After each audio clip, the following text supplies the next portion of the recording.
Welcome to NUIC Football, joined by Logan Swan. I'm your host, Kyle Kampmier. Joe Merdian will join us later on the show to discuss Week 1 in I8FA. We're going to break down the matchups within the NUIC, and then we're also going to take a look across the state at pivotal matchups among the state-ranked teams from our NUICfootball.com state rankings. Logan, this should be a pretty fun night tonight. Yeah, it should. I'm excited. It's been a long summer, many practices. I'm excited for week 1 to finally get to a game that finally counts. Yeah, it should be a lot of fun. Obviously, there's a lot of excitement built around the fall season kicking off, not only because it's football, but other sports across the state are also starting up, and it just brings a whole new excitement as we start a new school year as well. Yeah, it's the culmination of just a long summer, everyone working hard, and then finally the fun can begin. Speaking of a long summer, this summer we put together our NUIC merchandise store, and it is now open. You can grab your NUIC football and NUIC all-access gear before it's gone. We've got t-shirts, long sleeves, hoodies, quarter zips, sweatshirts, and hats all available. There's just a few days left to order. You can go onto our social media sites on Facebook and X, along with some stuff on NUIC Football on Instagram. Take a look at the link, pull that link open, and get your orders in today. The store closes on September 2nd. Logan, are you ready to take a look at Week 1? Absolutely. All right, we'll be right back after this. Hey there, local high school football fans. This is Sean Considine, a Byron Tiger and Iowa Hawkeye alumni and now an LPL financial advisor. I'm passionate about high school football because it's the purest form of the game where communities come together, lifelong character is built, and the love for football runs deeper than the scoreboard. You can find me in my Byron office most days until I run off to football practice. I'm happy to talk about football or the markets. I'll leave that up to you. I want to wish everyone across Illinois a safe, successful, and memorable high school football season. Securities and advisory services offered through LPL Financial, a registered investment advisor, member FINRA SIPC. Need a fresh look? Look no further than Neff Paints, where quality meets craftsmanship. From gyms and locker rooms to living rooms and home projects, Neff Paints has you covered with top-tier products and expert service. Trusted by local pros and proud supporters of our area athletes, Neff Paints brings the durability, color, and finish that lasts. Ready to get started? Call Skylar at 815-541-7338 and take the first step toward your next transformation. Neff Paints, locally owned, community-driven, quality you can see. Logan, the first game we're going to take a look at is Dakota at Dupec. Dupec opens up at number 11 in Class 3A in our state rankings. This game is going to take place in Pecatonica. Last year, Dakota was 0-9. While Dupec went 10-2 before losing in the quarterfinals to Wilmington. These two teams met last year in Week 3, where Dupec won easily 46-0. There's going to be a couple questions that are going to arise from this game. For Dakota, it's going to be how will they be able to respond with only having 21 guys out, a big topic of conversation across the area. And I've also heard some things from other people around the state about Dakota and what they're going to be. Once a state power, now more in the cellar of the NUIC, struggling with numbers, which is a surprise to a lot of people across the state. But they take on an elite NUIC team in Dupec, who also has questions arising around them with a new head coach.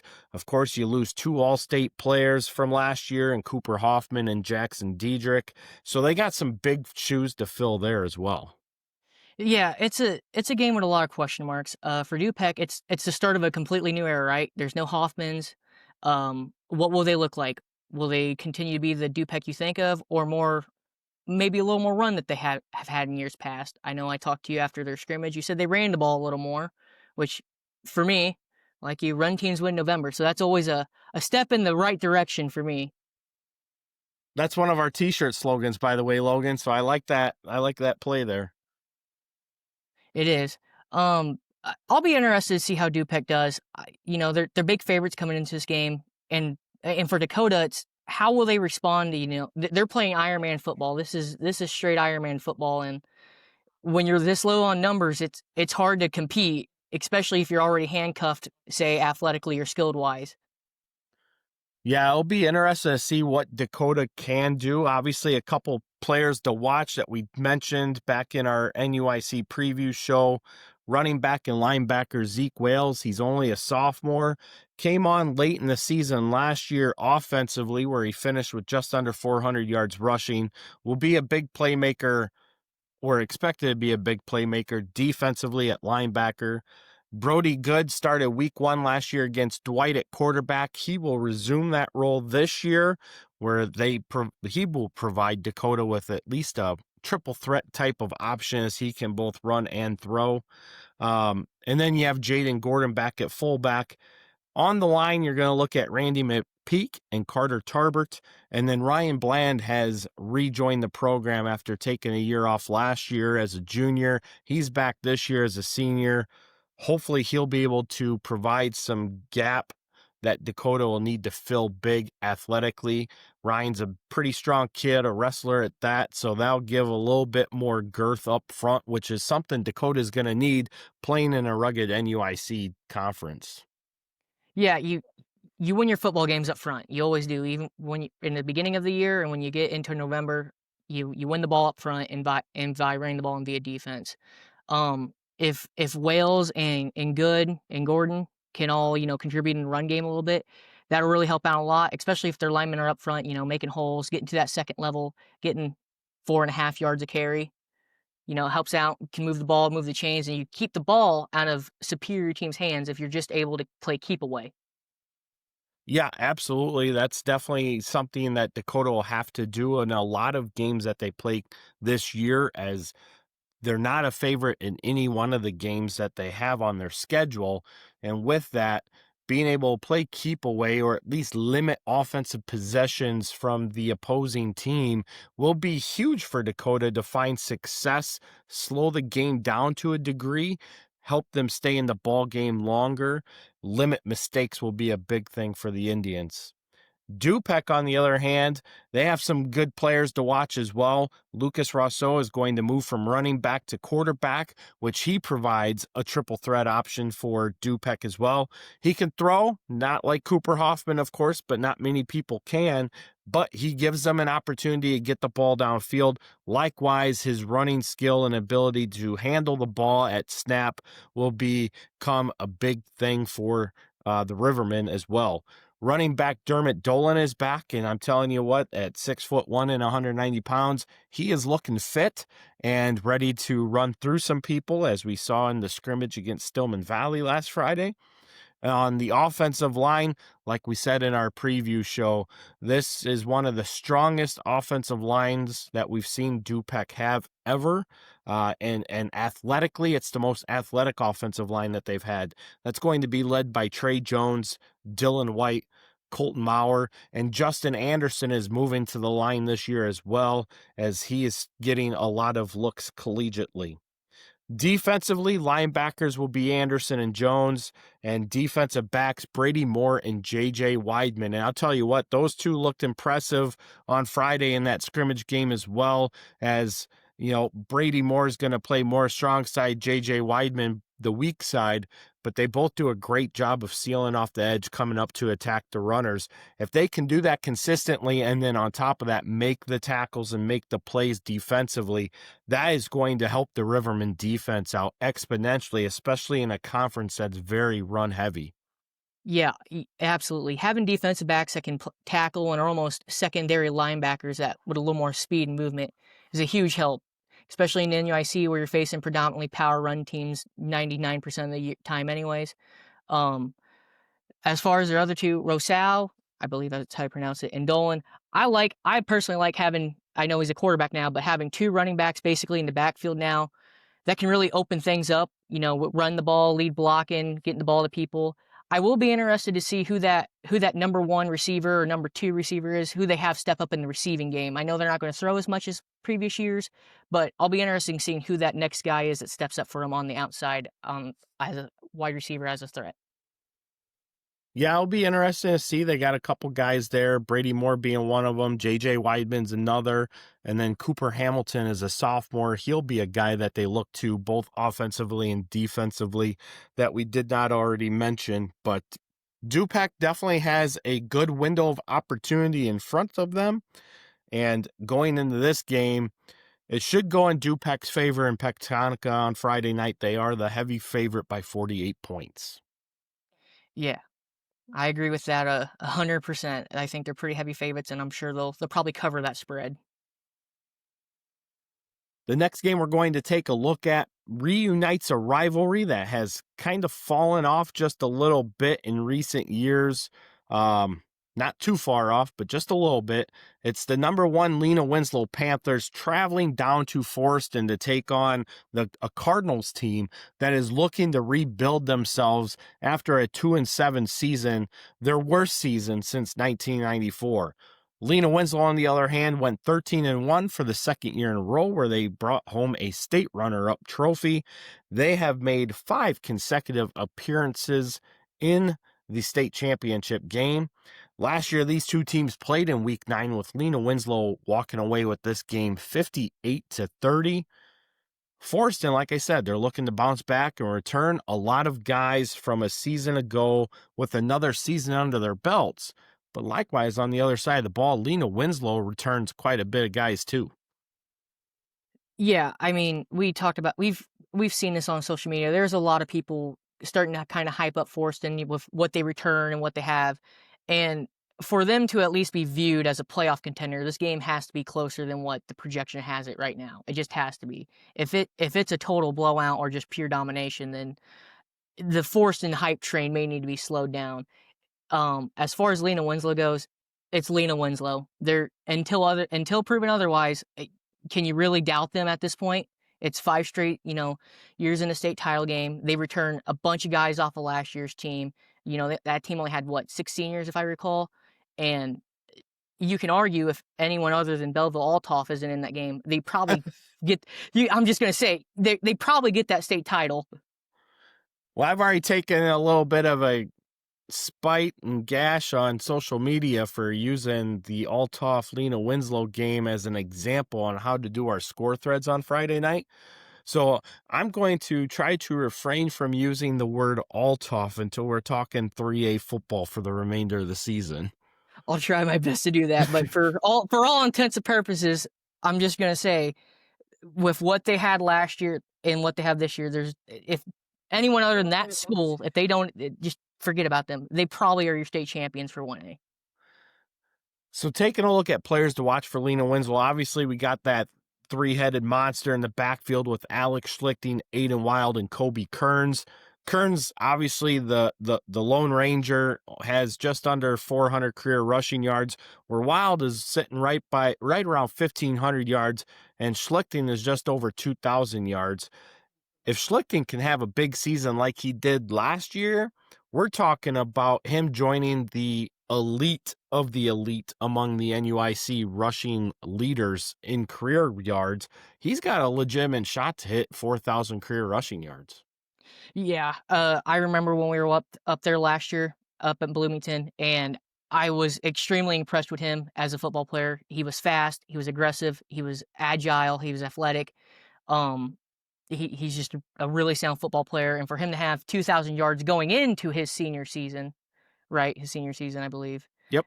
That's extremely impressive. That, trying to do quick math, that's a little under 700 yards or something like that, or a little over 700 yards like that a game. That's through 3 years. Or a year, I should say.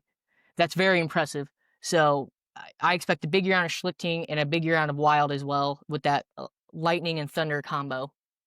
Yeah, it should be a lot of fun to watch. Kobe Kearns obviously adding a third dimension to that run game. He got some carries, like I said, last year, but this year he's definitely going to increase that carry load as well. One of the players that gets overlooked is quarterback Cash Lessman. Any great team has to have a quarterback that can run the offense, whether it be a game management type of offense or not. But Lessman provides an opportunity where he can both throw and run. So It's not a combination you see a whole lot out of Lena Winslow, but they have it in their back pocket if needed, where they can get the ball downfield with his arm, but he also has the ability to run the ball. Most likely won't do a lot of running of the football with the backfield that he has behind him, but taking care of the football will definitely be a huge plus side with his experience that he's gained underneath of his belt, starting in 14 games already in his career. Yeah, there's nothing wrong with being, in quote, a game manager. There's nothing wrong with it. In most offenses, I would prefer a game manager. You would all love to have a Tom Brady under center, but you don't get that most of the time. And when you have a three-headed combo or three-headed monster in the backfield like you have with Schlichting, Wild, and Kearns, there's nothing wrong with him being able to just turn around, hand the ball off, and have to make a pass downfield to open them up more when needed, if needed at all. Right, correct. And then on the offensive line, you have guys like Preston Schultz, Duncan Neville, and then Gannon Dunker, who's already starting to get more Division I looks along with college invites. I've seen where he just recently added Eastern Michigan as a game day invite. A couple weeks ago, he had Northwestern invited. And of course, now there's a lot of talk that, Iowa should be one of the teams he's looking to go to. I know for a fact that Dunker is an Iowa fan, albeit because, Brother Jennings is the right tackle for the Iowa Hawkeyes right now. But, every player has their own way. And Gannon is his own person. And this is an exciting time for him to be seeing all this. But on top of that, you got some other guys in here that definitely are going to hold their own to provide strength up front for the Panthers this fall. Yeah, this Lena Winslow offensive line isn't exactly going to be something that's to be messed with. They were really good last year. I expect them to be really good again. Obviously, it's going to be headlined by Dunker. That's going to be the name that catches everyone because just of his brother's past and their history and how great of football players they were. That's just what's going to happen.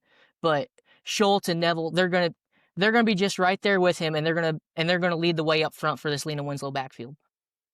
Defensively at linebacker, it's one of the fastest linebacking cores that we're going to see in the NUIC, potentially one of the fastest in the state. You have Miles Mann, Aiden Wild, and Kobe Kearns there. And then on the defensive backfield side, Schlichting and Ashton Gerber return as starters as well. Yeah, I remember I was watching it was a news clip. It was during an 11-on-11 or 7-on-7, something like that. I think it was 11-on-11, and it was Byron, Lena, and I think it was Sycamore who it was. And the first thing I saw right away was somebody threw a pass over the middle, and Aiden Wild, even though it was just 11-on, it was just a good form, like hard. It was perfect. It was a hard hit right over the middle, and I'm like, they're not going away anytime soon. He was great last year for them, and I expect his defense to be just as good as it was last year. On the other side of the ball, the Cardinals have top running backs in Jonathan Milnes, Caden Loomis, and Mickey Props returning.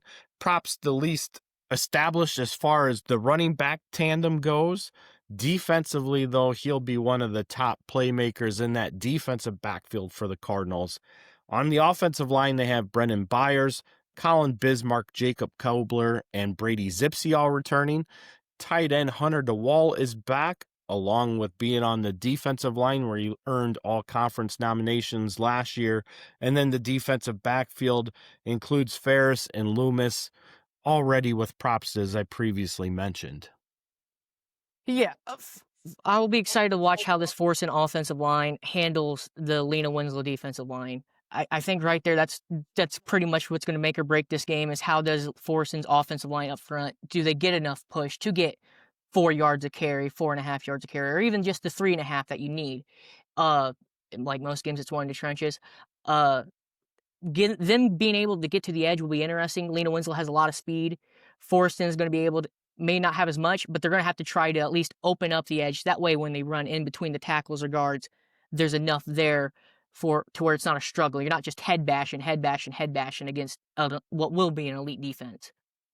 Right, exactly. And, that's one of the things that Foreston will get a good precursor on because in week 8, they got to travel down to Leroy, a team that is also in the state rankings this year to open up the season, a semifinalist last year. So not only does Foreston have the strength of the NUIC schedule behind them, they also have a tough tough non-conference opponent as well. So looking at this game, Lena Winslow, Foreston, Lena Winslow is going to enter as a 42-point favorite. And as you said right at the beginning, if Foreston is to get back in the playoffs, this game needs to be closer than what the projection is.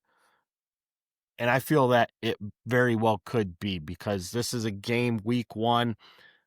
Lena Winslow, I don't want to say they tend to be slow out of the gates, but there's, it's the first game of the season. You got all the nerves, you have all the expectations. And with that, you're playing a hard rivalry game with a team that is going to come in fresh. They want to make a statement as well right out of the gates.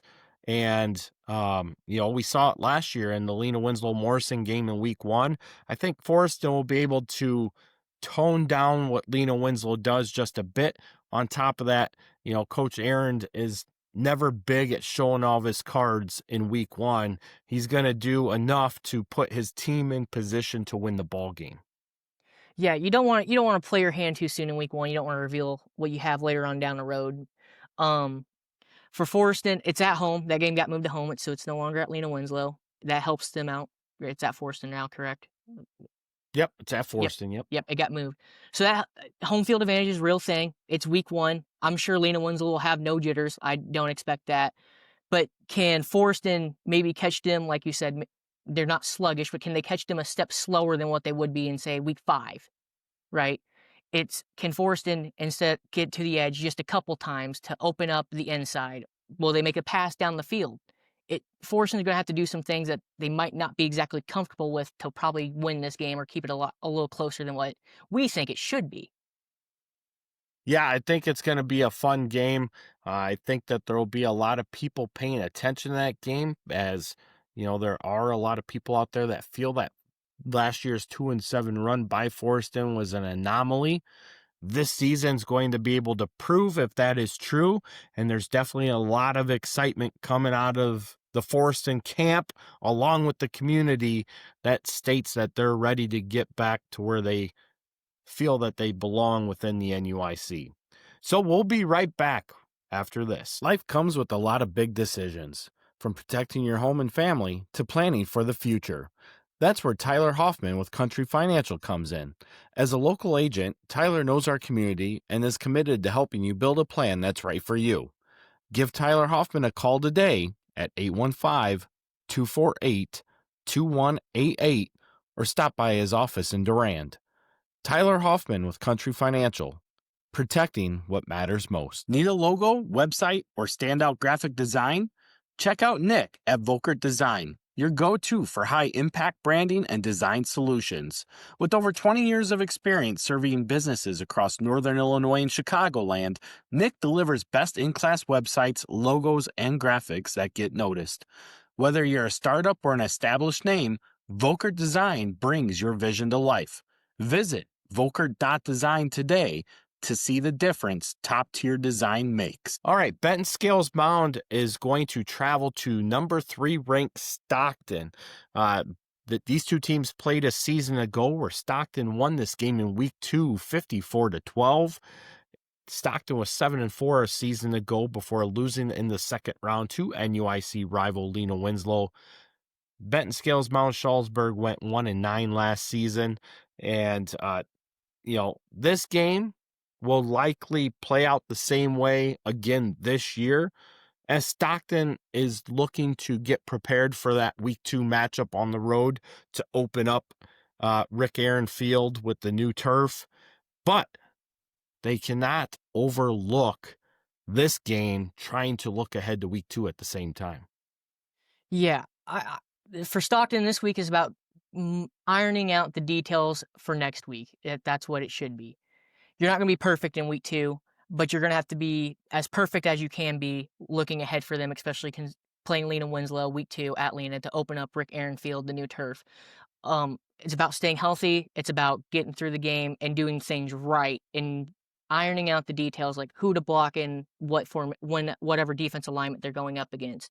It's a great way to. It's a great tone setting game for a week 1 game. It's a great tone setter to get into the mindset of we're going to Lena Winslow next week. We have to be better than what we were this week, and we have to prove that it's our time in NUIC and not Lena's. Yeah, I agree with you there. This is something that me and Greg Armstrong were talking about on our NUIC preview show as well. And I think I even talked to Mitch about it on the View from the West preview of the NUIC show. And that was the fact that, this kind of reminds you of the old Division One A going up against Division One AA type of thing, or FCS versus FBS. It's kind of got that feel to it. I was at the game last year between Stockton and Benton-Scales Mound, Shullsburg. Me and Carrie made the trip up there on a Saturday afternoon, and I'll tell you what, the physicality in that game did not match what we see in the NUIC, which clearly led to the big point separation that Stockton had in pulling that game out. I see a lot of the same things happening as well. Stockton's got to go in there. They got to take care of business. They get it open up at John O'Boyle Field, so it's a home game for them right out of the gates. And they have a lot of excitement and expectations around them to start the season, especially open up the year number 3 in the NUICfootball.com state rankings. And with that, the HS ratings that we just went through a week ago, where they're number 2 in those ratings. So that just goes to show you that it's more than just us that feel that Stockton should be an elite team in Class 1A this year. Yeah, I fully expect Stockton to be really good. They were great last year. They went 7-4, but 7-4 in NUIC is a little different than other conferences. They battled. They lost 2 of their losses were to Lena Winslow. I expect them to be right there with Lena this year. I'm really excited to see how that week 2 game goes. You can't overlook anybody. Anybody can win on any given Friday or Saturday whenever you play, but they need to stay healthy, and they need to iron out every fine detail they can for this game to build up for next week. So some players to watch for Stockton: QB Noah Larson. Again, another trio of running backs in Jack Mensendike, Carter Blair, and Mark Detweiler. You have the tight end Eli Larson, who also just picked up a game day invite to Division II University of Jamestown. Maya Luke and Oliver McPeak anchor a line that also features Ari Zink and Mason Henderson. Defensively, Stockton has a very strong linebacking core that features Maya Luke, Detweiler, Eli Larson, the addition of Morgan Haas in there, and Aiden Larson as well. The defensive line's going to have Mason Henderson there, and then that defensive backfield where you have Blair, Harrison Bauer, another name to take notice of because he'll also get some carries in that backfield, Noah Larson, and Reese Demeter.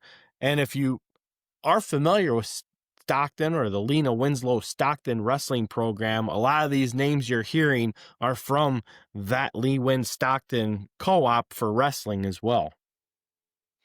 Yep, I keep tabs on up north just to know what's going on, and I know Lena Winslow and Stockton's wrestling program they co-op together is really good. Having your whole defensive backfield back is not a bad thing. That really helps out. Pass coverage will be locked down. They'll know their coverages, know their assignments. I'll be really interested in seeing how the line of Maya Luke and McPeak and featuring Henderson and Zink do. Again, all games are one up front, and for them, they have to match the physicality week in and week out of the NUIC, and they set the tone for every game. If your line isn't doing its job, it's hard to win a football game. Yeah, no doubt about that at all. And taking a look, like we said, Stockton is a 50-point favorite in this game, so it should be one of those nights where they can come in, get some work done, get some other players opportunities to play, take care of business, and then the biggest thing will be to not just come away with a W, but come out healthy as well heading into that week 2 matchup with Lena Winslow. Yep, absolutely. We're going to take a look at Morrison at Galena, but this game isn't going to be in Galena, Logan. It's going to be at Southwestern High School in Hazel Green, Wisconsin, as Galena's football field's all torn up as they're going through a whole new project that is going to reshape the football field. They're putting in turf. They're putting in an 8-lane track. They're also going to change the direction of the field. Right now, their current field laid east to west. This field's going to get turned, so it goes north and south. They're going to build a big bleacher set up into the hill embankment, where it was a great place to watch from the end zone in the previous field configuration. Now that will be the home stands. But it sounds like they're also going to have a good amount of stands on the visitor sideline too, as those will be the home stands during track meets. So this will be interesting, but they get to play in Hazel Green on the turf, by the way. Galena enters the year ranked number 7 in our NUICfootball.com state rankings. Last year, Morrison entered the NUIC as a early favorite to make some noise. That whittled away quickly after their week 1 loss to Lena Winslow, which then culminated in a 3-6 season. Galena, on the other hand, also opened up with a week 1 loss, but they were able to rebound to win 5 of their next 6 games before making a quarterfinal appearance and finishing the season with a 7-5 record overall. Galena has a new head coach in Kyle Knight leading the program. We just did an interview, Jay Doyle and myself, with him on NUIC All Access that you can find on YouTube and Spotify as well. It was a great time getting to talk with Coach Knight and see what he's got going on with the program. And there's a lot of great things that he's talking about as far as incorporating into Galena football. You know, he's bringing back old Galena names with other coaches coming back into the mix. On top of that, trying to get other coaches from other sports organized. I know head coach of the basketball team, Matt Weenan, is joining staff. Superintendent and former NIU great Tim Vincent is joining the staff. And there's a couple others. Brian McIntyre, who's on the school board, is going to be on staff. And these are all guys that I remember from my playing days, because I got the opportunity to play against them and get my ass kicked by them. So it was great. With that, last year, this game was our game of the week in week 2 that we felt was going to go in the way of Morrison, but Galena was the victor 34-9. Yeah, I expect Galena to be really good again. They were quarterfinalists last year. They've returned their stud quarterback in Roman Romer. I expect him to be really good. I expect him to kind of, I don't want to say carry Galena because it's not the right word, but I expect him to be a massive focal point in what Galena does offensively. I think he had 1,000 yards in the air and 1,000 yards on the ground last year. That's a dual threat that's hard to match. It's hard to contain that, especially because if he escapes out the pocket on, say, a pass route, DB breaks too soon, he can throw it over your head. If you play pass coverage, he can get outside you and run. It's just tough to defend an athlete like that. Yes, Coach Knight said that Roman Romer could easily be the best wide receiver in the conference. If that was the only position he played, he could be one of the top running backs in the conference if that were the only position he played. But he fills the role of the QB position. He does it well. He's kind of like the Swiss Army knife for Galena, where he does many things for them. On top of that, you return wide receiver Owen Hafel. He too can throw the ball too, so he gives them another option to get the ball in the air if needed, to use that in some sort of trickery play or any other type of gadget play that you could think of, where you would want to remove Romer from QB, slide Hafel in. You have an opportunity there. We've seen it before. But Owen Hafel is going to be one of the top receivers trying to establish himself among the NUIC elite as far as a receiver as well. On the offensive line, they have Gus Knack, Juan Durantis, and Travis Temperley all returning, all guys that were starters on last year's quarterfinal team. Defensively, the linebackers of Knack and Durantis, and then the defensive backfield is where they're the most deep at, with Hafel, Romer, Mason Smith, and Max Schultz. Returning 3 out of your 5 offensive linemen from a quarterfinal team is never a bad thing. That's a great place to start. having that experience in the in your defensive backfield again from a quarterfinal team, that will help them, especially early in the years when you're trying to get things ironed out. You're already ahead of the game defensively compared to where some other teams who may have to replace 2 or 3 guys in the back there. Galena comes in as a decent sized favorite. I think they'll handle business, and I think they'll probably win by that projected amount. Taking a look at Morrison, players to watch include state champions on the track this past spring in Brady Anderson and Levi Milder. Brady was the 100-meter track state champion. Milder was the 200-meter state champion. Both placed in the other events. Milder was 3rd place in the 100, and Anderson was 2nd place in the 200. And then on top of that, they combined to be on the relay state championship teams and the overall team state championship that they brought back to the NUIC just this past spring. On the offensive line, you have Hunter Miller shown, Caleb Carroll, and Nolan Robbins. Defensively, Robbins and Colin Rinkus. Rinkus was a name that we heard a lot about last season defensively. He returns in that linebacker role. I would assume he's going to find a place somewhere offensively as well to be a two-way player. And then the defensive backfield with Anderson, Milder, and Carson White will be one of the fastest defensive backfields across Class 1A as well. That's some speed that they have in their defensive backfield and offensive backfield. That's going to be tough to contain for most teams that would run into that. I'll be interested in seeing how they do against a Galena team who's fairly experienced from last year's run, especially when running outside on the edge. You know, their defensive backfield probably fairly disciplined, not going to get sucked in or fly too far in to open up the edge even more for Anderson and Milder to break the edge and break contain. And that's one of the big question marks there, because Anderson was a 1,000-yard rusher his sophomore year, came into the NUIC last year, rushed for about 600 yards. Granted, that team from 2023 was a lot different than the team from 2024. They obviously made it further along in the playoffs as well, had an undefeated regular season before losing to Anawan Wethersfield that season. Who eventually lost to Lena Winslow then in the quarterfinals. But if they can get this offensive line to move and create holes to allow that speed to get to the second level, then yes, you're very correct in that this is a very dangerous Morrison team to go up against. But they have to prove it, and that's what they did not do when they moved into the NUIC last year.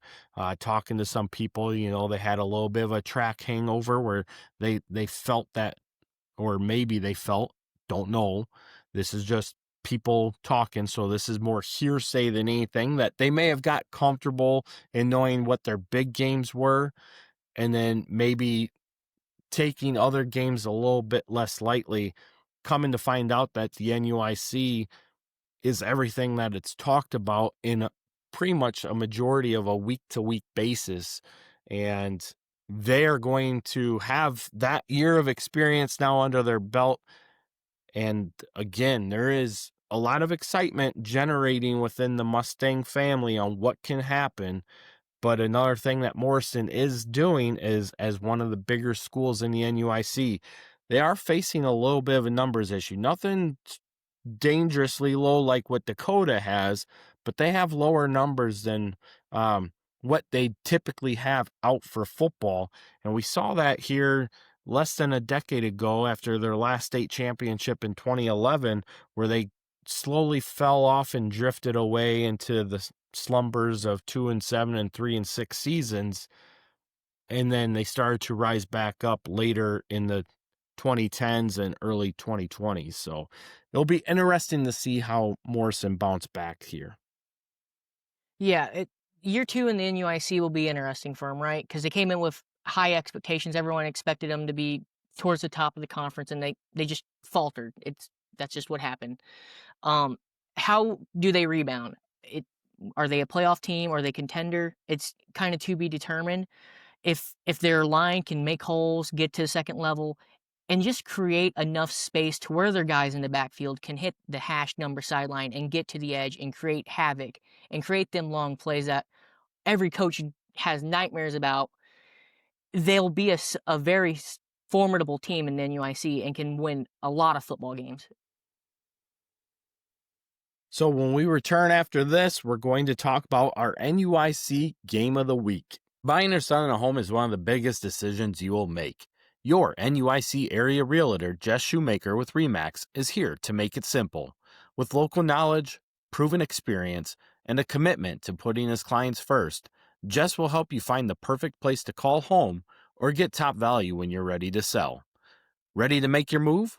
Contact Jess Shoemaker with RE/MAX today at 608-347-3659. Where real estate moves with you. Logan, our NUIC Game of the Week is going to take us to Lanark, where the number 8 ranked EPC Wildcats in Class 2A are going to play host to Fulton. Last year, Fulton was 4-5. EPC went 7-3 before losing in the first round of the playoffs to Rock Ridge. EPC won this game a year ago in Week 3, 46-22. Once again, this game is going to open up as a big game with early season playoff implications on the line. When you go back and take a look at Fulton's resume a season ago, this game, along with their loss to Galena, were probably the two games, one of which definitely got away from Fulton, that they probably wish they could have brought back, where they could have either finished 5-4 or possibly 6-3. Injuries derailed Fulton a little bit there in the middle portions of the season as well, with the likes of Dom Kramer and Landon Liu going down, guys that they were definitely focused on being critical pieces to what they could do. They found some life late in the season, but by the time they found that life, it was a little too late. But I felt that was a great building point going into 2025, because you ended 2024. Yes, you finished 4-5, but you won 3 of your last 5 games to really give yourself a positive outlook going into your fall or your winter and spring sports, and then to bring it back to summer camps, summer workouts, and start driving and building forward. I'm really excited to see what Fulton can do this season. This will be a great game to get that litmus test in as well, but it's going to be a big game both for Fulton and for EPC. Yeah, we talked about it in our preview show. With Fulton they have a pretty strong schedule this year compared to most. It's if they can find a way to win this game, they're on the outer skirts of looking at more of like a 5-4 than that 4-5 we previously talked about when we met last week. For EPC, they do have a sophomore in Deacon Hoffmaster starting at quarterback. That's a big step. Varsity football as a sophomore is tough, and making your first start at the most important position on the field is even tougher in a game that many expect to have early season and playoff implications. If that game gets into the late stage of that game and it's close, how does, say, a sophomore like that react? I'm not saying that he'll falter or anything, but when you're that young and making your first start as a sophomore, it can be a little tough. It can be a little intimidating. Definitely, and that is going to be a big step to fill in with the absence of Adam Allwender to graduation. There is a lot of upside that I'm hearing out of the EPC camp with Hoffmaster taking over the reins.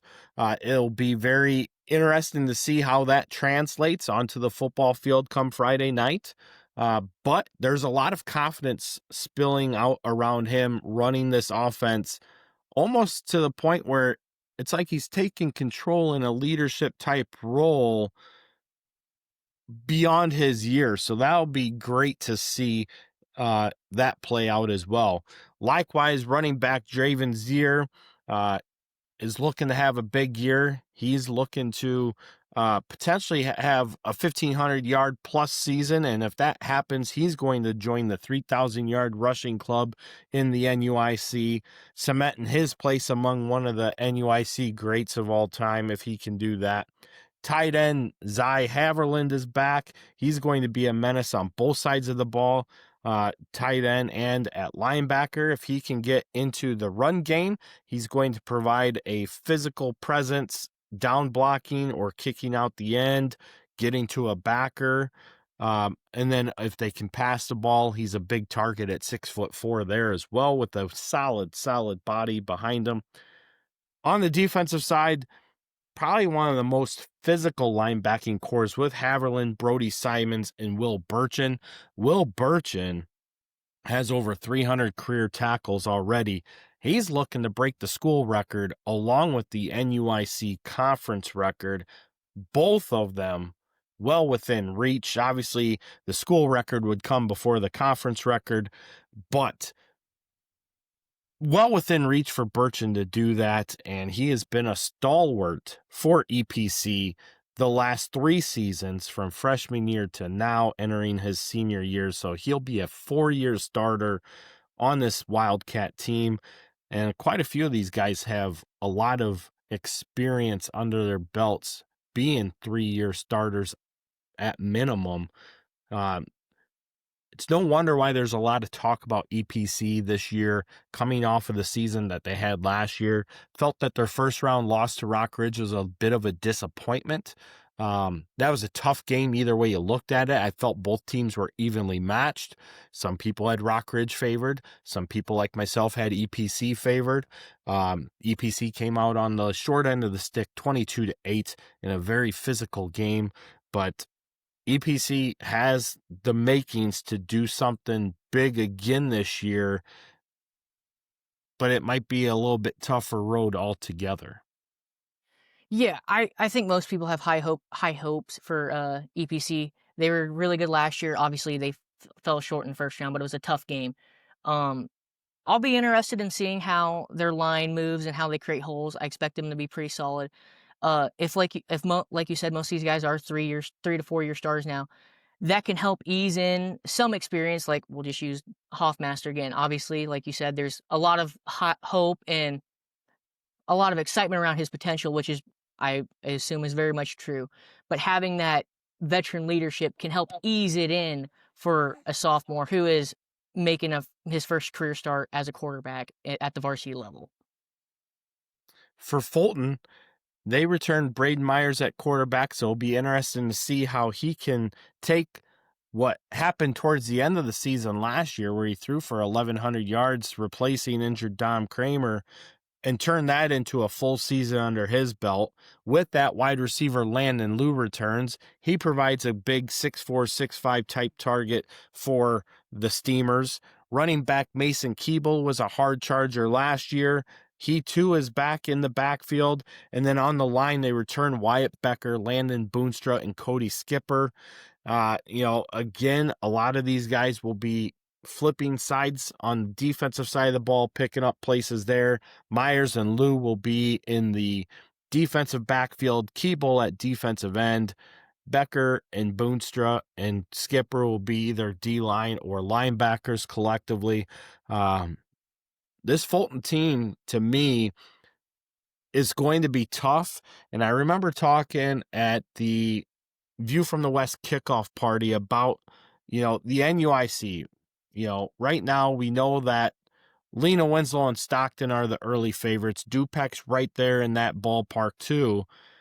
Dakota, unfortunately, is the bottom. They're not favored in any game they're going to play in. Morrison is a step ahead there, but then you got that middle part there, and you could throw Morrison in there if they can open up and get the talent that they have into open space. Morrison can definitely roll some eyes back. I mean, they were a 3-win team last year, and their last game of the year was against Fulton, which if they would have won that game, them and Fulton would have flip-flop spots and standings. But with that, somebody's got to lose. And that's the tough part, because there's so many opportunities here for a lot of these teams to get a path to make the playoffs. But with the schedule the way that it is, having 8 conference games, it's going to be tough for quite a few of these teams that aren't necessarily the favorites week to week to week. Yeah, we talked about it last week. That muddy middle, it's who comes out on top, who is the best of that middle. Those are the fun games because usually it's a coin flip every game. You don't truly know what's going to happen. Those are the fun ones. Is it a Fulton this year? Do they flip the script and get back into the playoffs? Is it Morrison? Do they refine their footing? Or is it a Foreston that we talked about earlier? There's a lot of unknown in that middle, and it's intriguing to see who will step up and be the best of that rest. Another thing to note, which we mentioned last week on our Class 1A through 3A segment, was while Fulton doesn't appear in our NUICfootball.com state rankings as a team receiving votes, they were mentioned among the top 15 teams according to high school ratings entering this season. And likewise, you have an EPC team sitting here ranked number 8 in Class 2A. They're only an 8-point favorite in this game. So somewhere along the lines, if Fulton and Coach German can keep the defense close, then head coach Lower and his offense can definitely make some things exposed offensively. This is going to be a big game. Definitely a great opening game of the week to kick off the football season.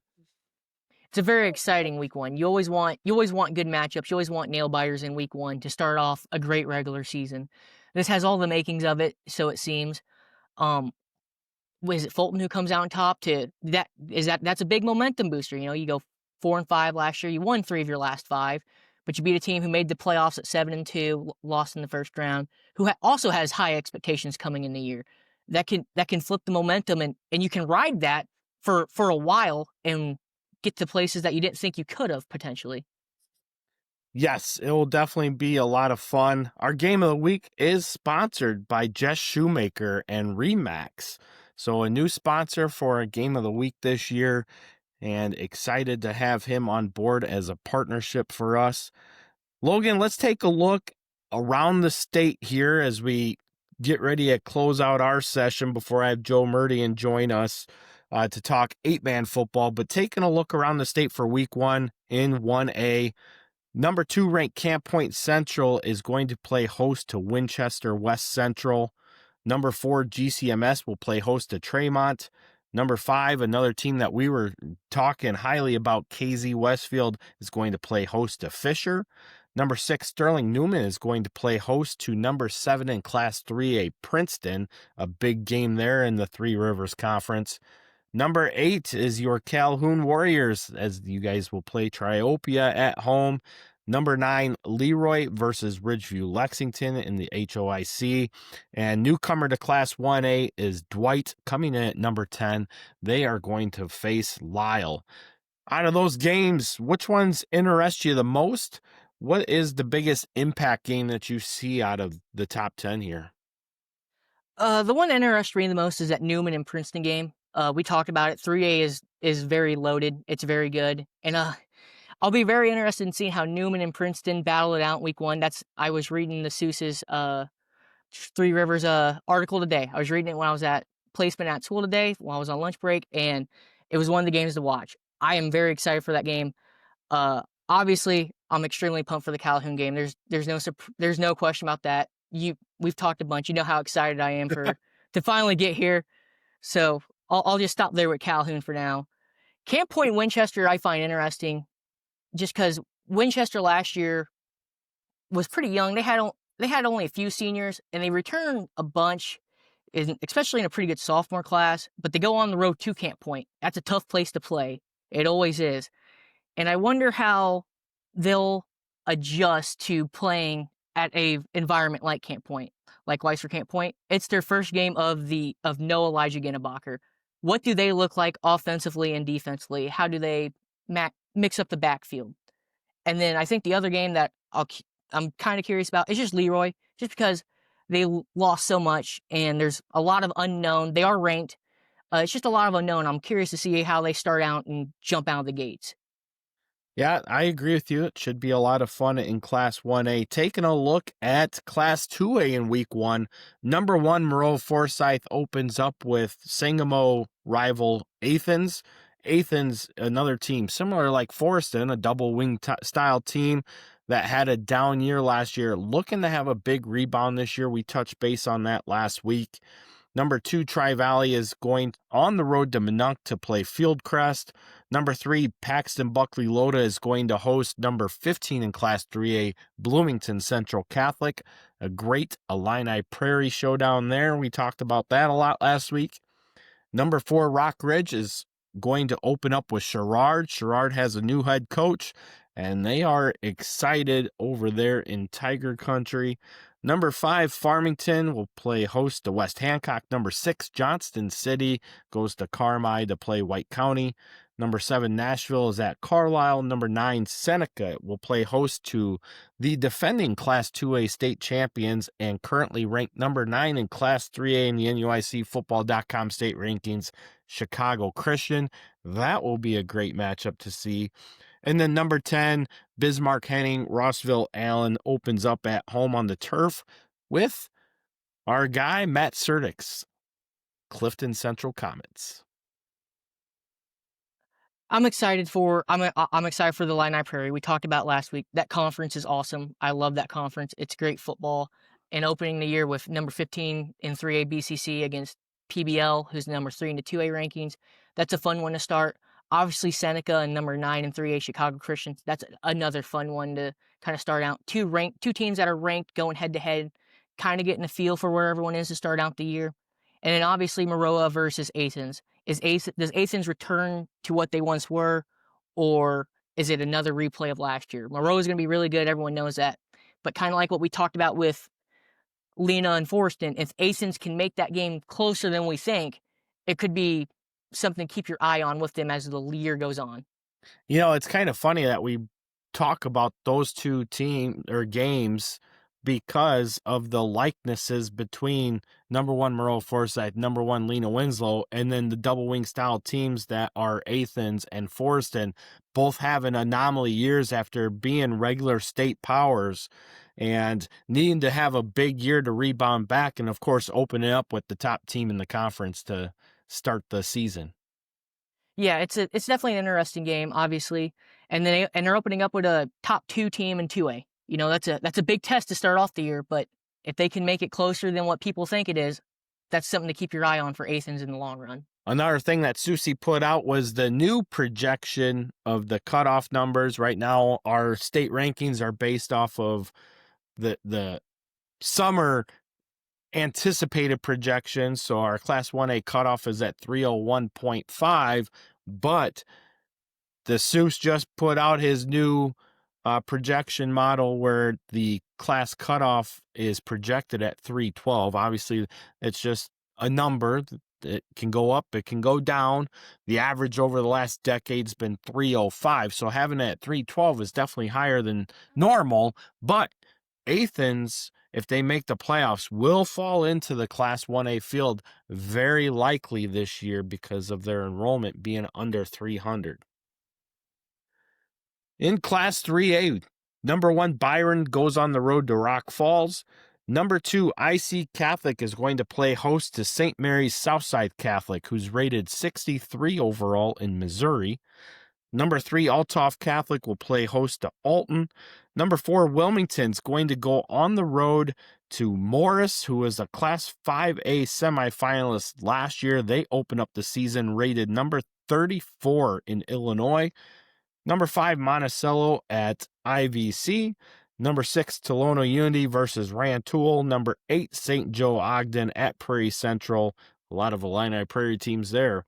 And number 10, Williamsville at Auburn. What game gets you here, Logan? The two games that stick out are definitely IC Catholic and Wilmington. For Wilmington, going on the road at Morris, one of the top 35 teams right now in the state. That's a huge test at week 1. It'll be interesting seeing how Wilmington fares. I expect them to be to stay right there and keep in it. We talked about earlier, they are actually favored in that game right now, which is not something I would have thought of going into it. And then obviously IC Catholic going up against one of the better teams in Missouri. How do they handle it? I don't know much about St. Mary Southside Catholic. It's a little outside my Missouri football knowledge compared to the Schmidt and CBC and all them. So I'll be interested in seeing how IC Catholic handles themselves. And then obviously for me, Byron playing Rock Falls on a Thursday, that's great. That's a great way to start off the high school football season. Something to watch on Thursday as I wait for Friday to get here. I know, I was looking and I was like, oh man, it had to be in Rock Falls. It couldn't be in Byron.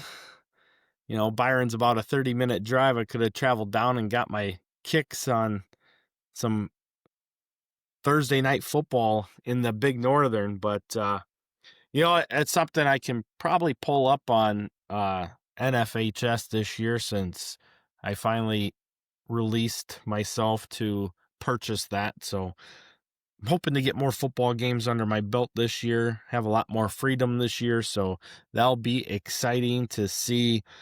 You know, as I said, we're going to have Joe Merdian coming on here shortly to cover I8FA. Logan, I want to thank you for joining us tonight. I want to wish you and the Calhoun Warriors good luck this week and, of course, on the season. Can't wait to see you on a weekly basis as well as we continue to move forward talking about NUIC football and, of course, our Class 1A through 3A state rankings. So, Logan, thank you for coming on once again. Yeah, thank you for having me. This is a blast. I absolutely love it. Joe, it's great to have you back on the show. We just got done talking with Logan, going over the 11-man side, and now we get you on to discuss the 8-man side. Nobody better to bring on the show than the guru himself. Thank you again for coming on. Look forward to this every week. Well, thanks, Kyle. Appreciate you having me. And yeah, looking forward to putting this little preview together every week for the fans. And I just know I'm excited for the first Friday night. Can't wait.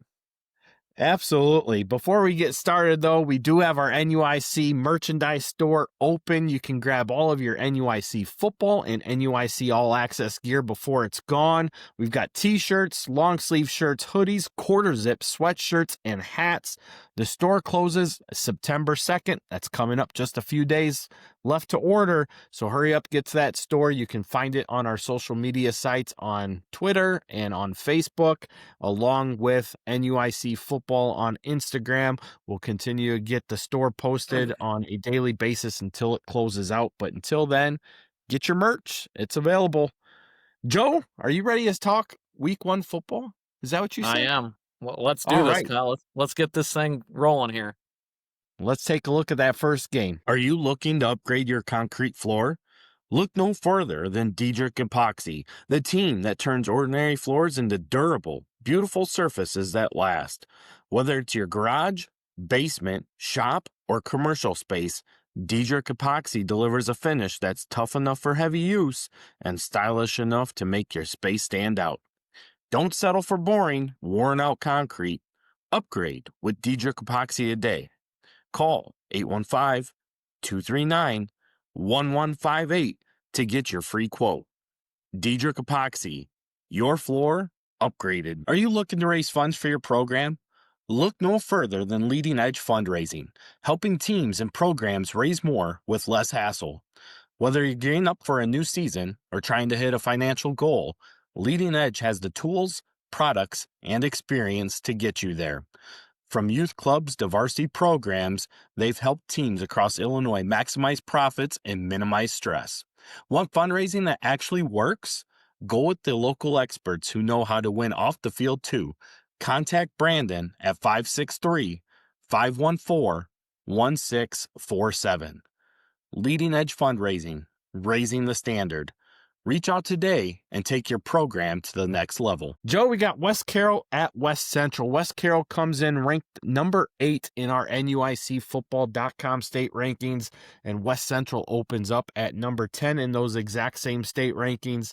Last year, West Carroll found some resurgence, making the transition to I8FA and riding that wave to an 8-3 record, a quarterfinal appearance before losing to the Polo Marcos.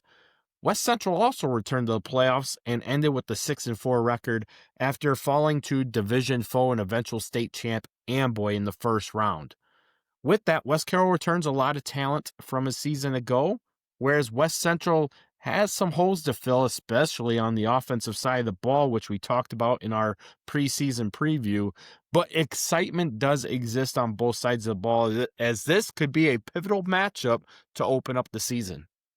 Yeah, Kyle, for sure. I mean, this is just a huge matchup.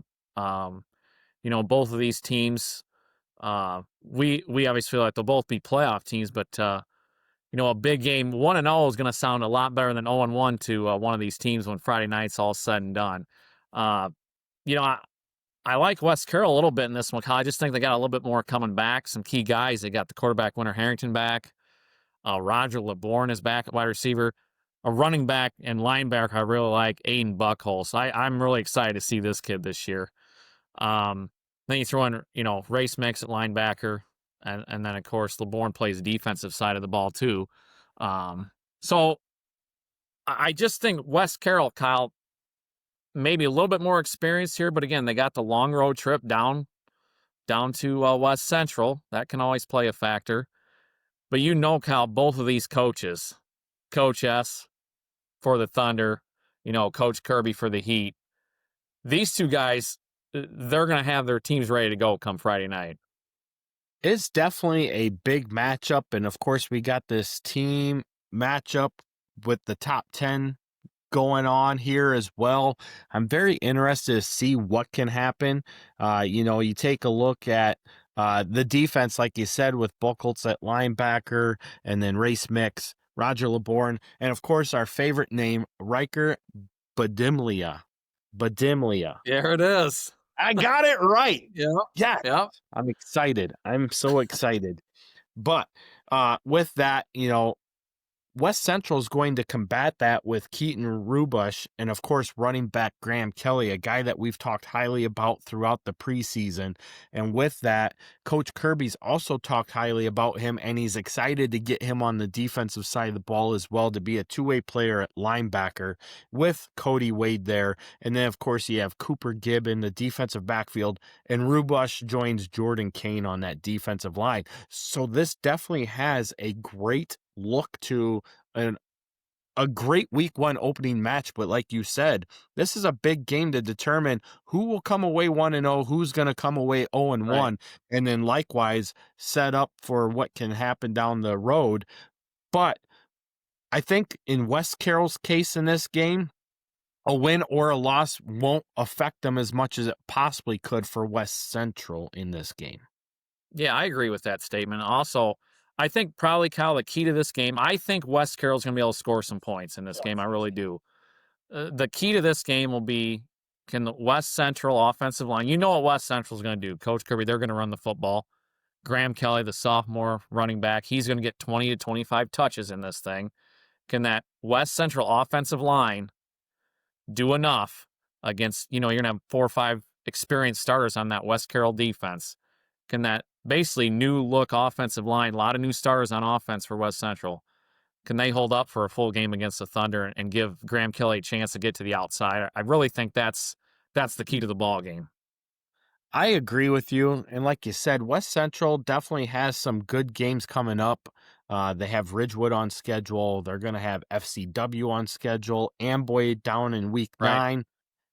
This isn't necessarily a make or break game, but it's definitely that game that you want to get under your belt for the Heat if you want to get back to the playoffs. I don't think it'll definitely hinder them as much if they were to come out on the losing side of it, but the difference is going to be the seeding side of it being a 5-4 or 6-3. And West Central is one of those teams that we talked about. Coach Kirby's excited for those 6 guys that are going to be filling the holes on the offensive side of the ball. We just don't know the names yet. And with that, we talked that West Central could potentially be a 7-2 team too, but it's going to start here in week 1 with West Carroll. Yeah, for sure. And the other thing, just kind of a little interesting little side note I have in my own head on this game. To my knowledge, how these two teams have never played each other in 8-man. So you throw that in with the nerves of the first game. So nerves of the first game with nerves of never seeing this team before. This thing could get off to a slow start on both sides of the football, honestly.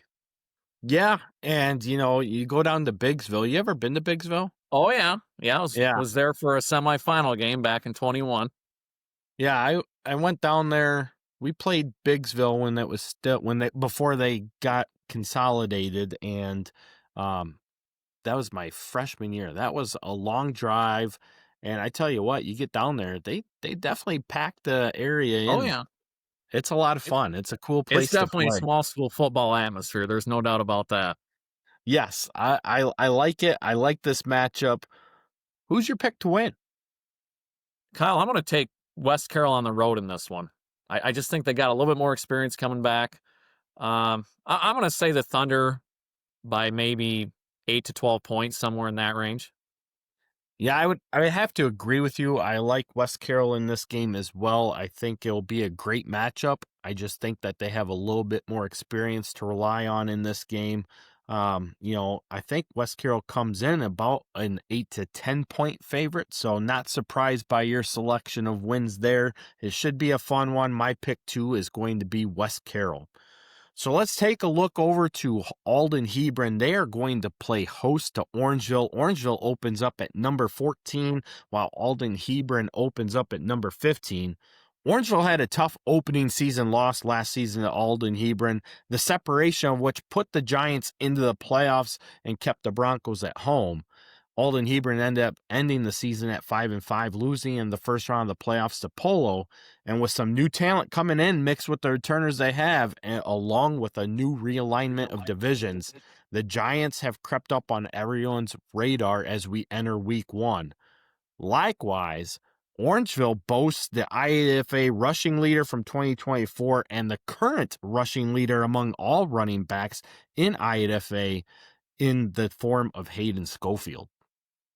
Yeah, Kyle, I tell you what, this matchup is going to be very interesting. I mean, you take a look at this. You touched on it. This was the difference last year for these two teams getting in the playoffs. This week 1 game, Alden-Hebron got in at 5-4. West Carroll was out Orangeville was out at 4-5. So I think both these teams understand the importance of this game. Not to get off to just a good start in the season, but the difference it can make down the road. And Kyle, before we get into some of the key guys in this, you take a look at the loser of this game. Both of these teams have very tough opponents week 2. Orangeville hosts South Beloit, and Alden-Hebron goes to Ridgewood. So the loser of this game, Kyle, and I know coaches of Orangeville, Alden-Hebron, and the players aren't looking ahead. That's our job. But the loser of this game going into week 2 at 0-1, they're going to have their backs against the wall in week 2. So this is a big game in more ways than one when you start to take a look at the records and the divisions and the possible playoff seedings. For sure. And I like Orangeville's path early in the season better than I like Alden-Hebron's path. Right. But likewise, that will still be a big game with Orangeville and South Beloit, South Beloit Sobo team, another team within our state rankings as well to open up the season. And we'll talk about South Beloit later down the road, but we've already talked and discussed what Coach Radeski has there for the Sobos. That'll be an interesting matchup for Orangeville. So like you said, there's a lot in this game for both teams to really focus in on to get us a look at where we want them to be or hope that they are at. And the look ahead at the playoff picture too. Orangeville has a very favorable road with the exception week 6 and 7. Right. I agree. Well, and the other thing, Cal, okay, so you got Orangeville coming in here with a new coach, Todd Kramer, first game, whole new coaching staff, right? So whenever you have a new coaching staff, as a coaching staff, you want your players to believe after that week 1 game, right? Like a win for Orangeville here is just absolutely huge. And on the other side, John Lawler, coach at Alden-Hebron, he's got a lot of guys back. He was all summer, these guys, hey, guys, we put the work in, we can accomplish X, Y, and Z.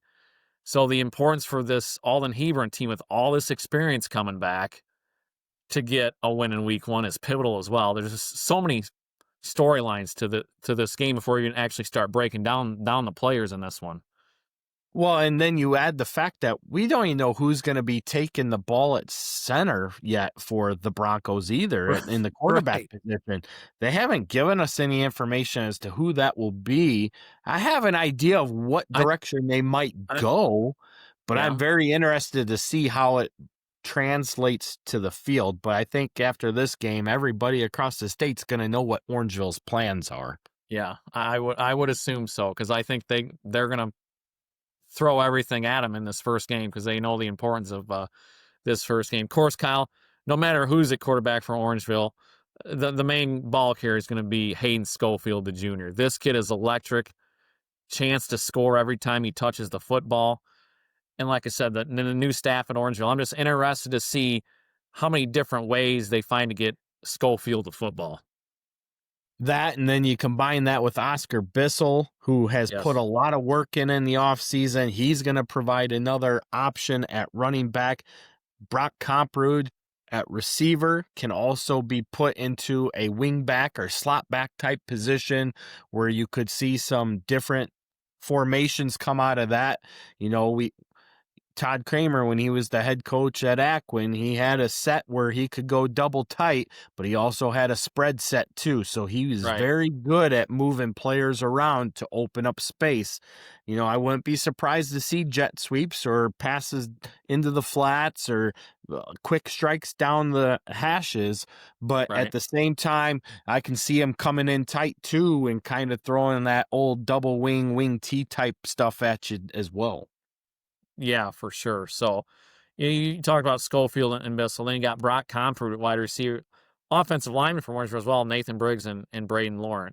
And then you take a look at the defense side of the ball. They got some guys coming back too, Schofield and Comfort at linebacker.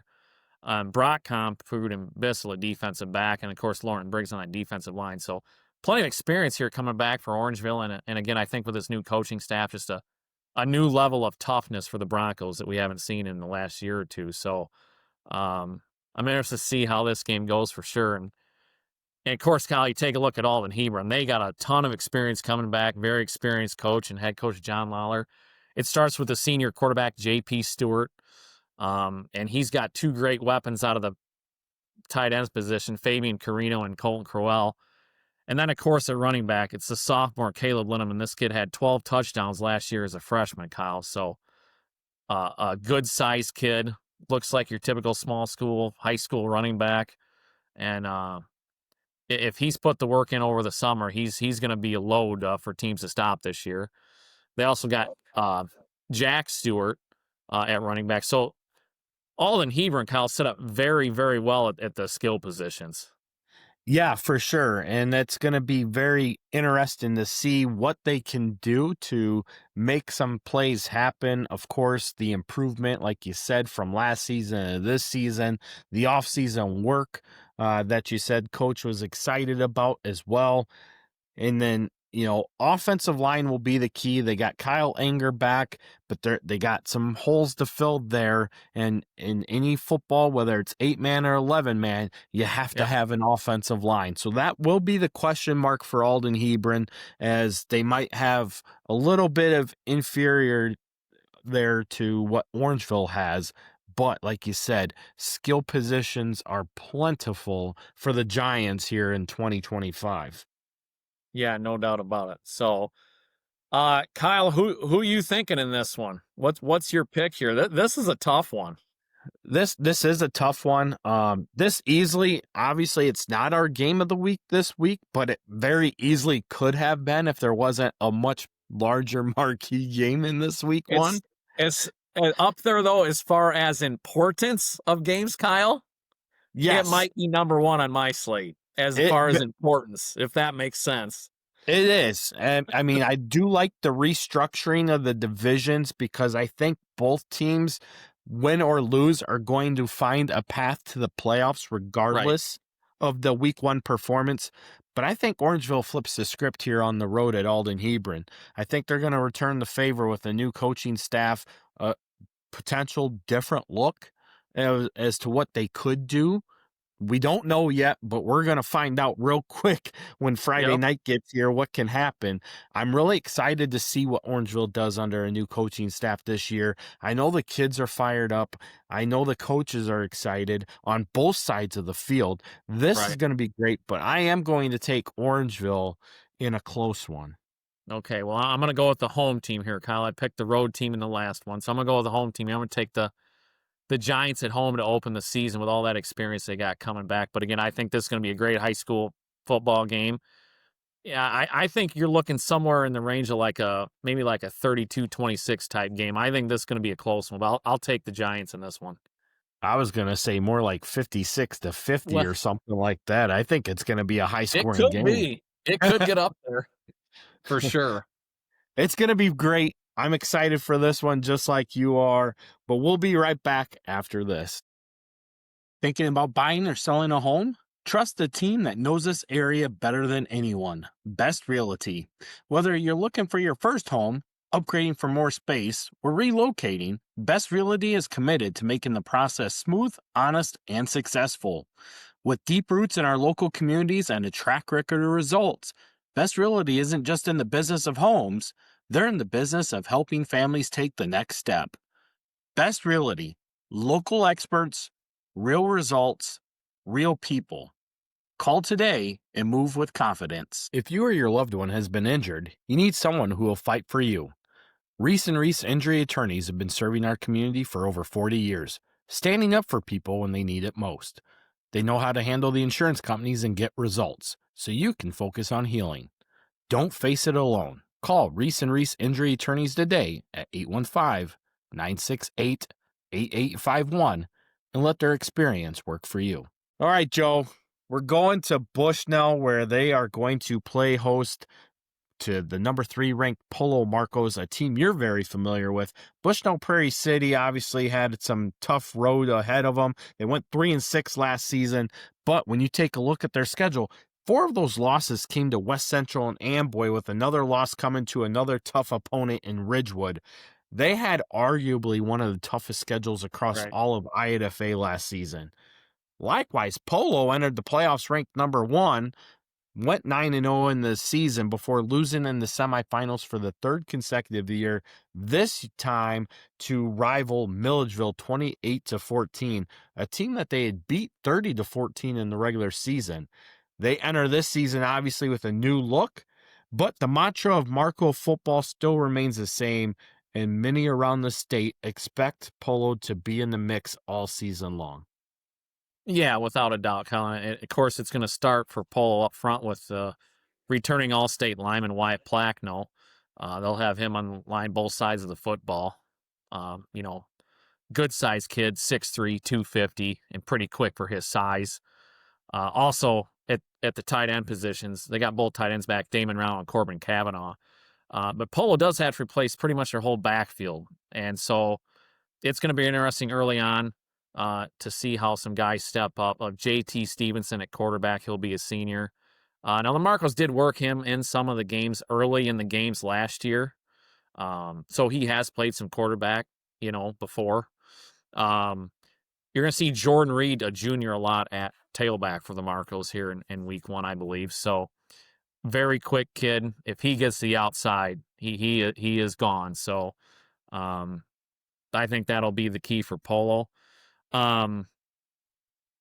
BPC, they'll counter. They got a sophomore running back, Javion Harrell, and he's going to be a tall task for Coach Olson and his staff to stop. I mean, this kid's quick. Again, if he gets the outside, he's got game-breaking speed as well. So Bushnell, Prairie City, a young team, not a lot of returners.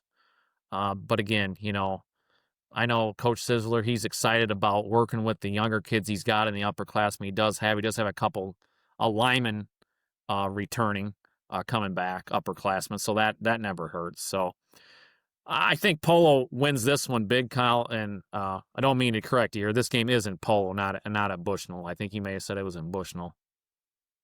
Did I? Oh, well. I think you might have. Maybe not. Anyways, I just want to clarify. And maybe I heard you wrong, too. But this game is in Polo Friday night. And I'll give a plug, Kyle. You can listen to that game on 94.3 or WLTradio.com streaming that game to hear myself and Tommy Bardell on the call of that one. So just want to make sure I throw that out there. Absolutely. I always love tuning in to WLLT on Friday nights, get a listen to your great voice over the microphone. It's always a lot of fun.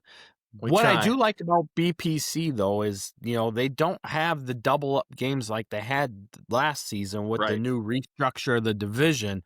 So while they open up with a very tough opponent here in the Polo Marcos, they have some games coming up. Week 3, they got to play Amboy, who's ranked number 1. So, 2 of your first 3 games are against 2 of the top teams in the state.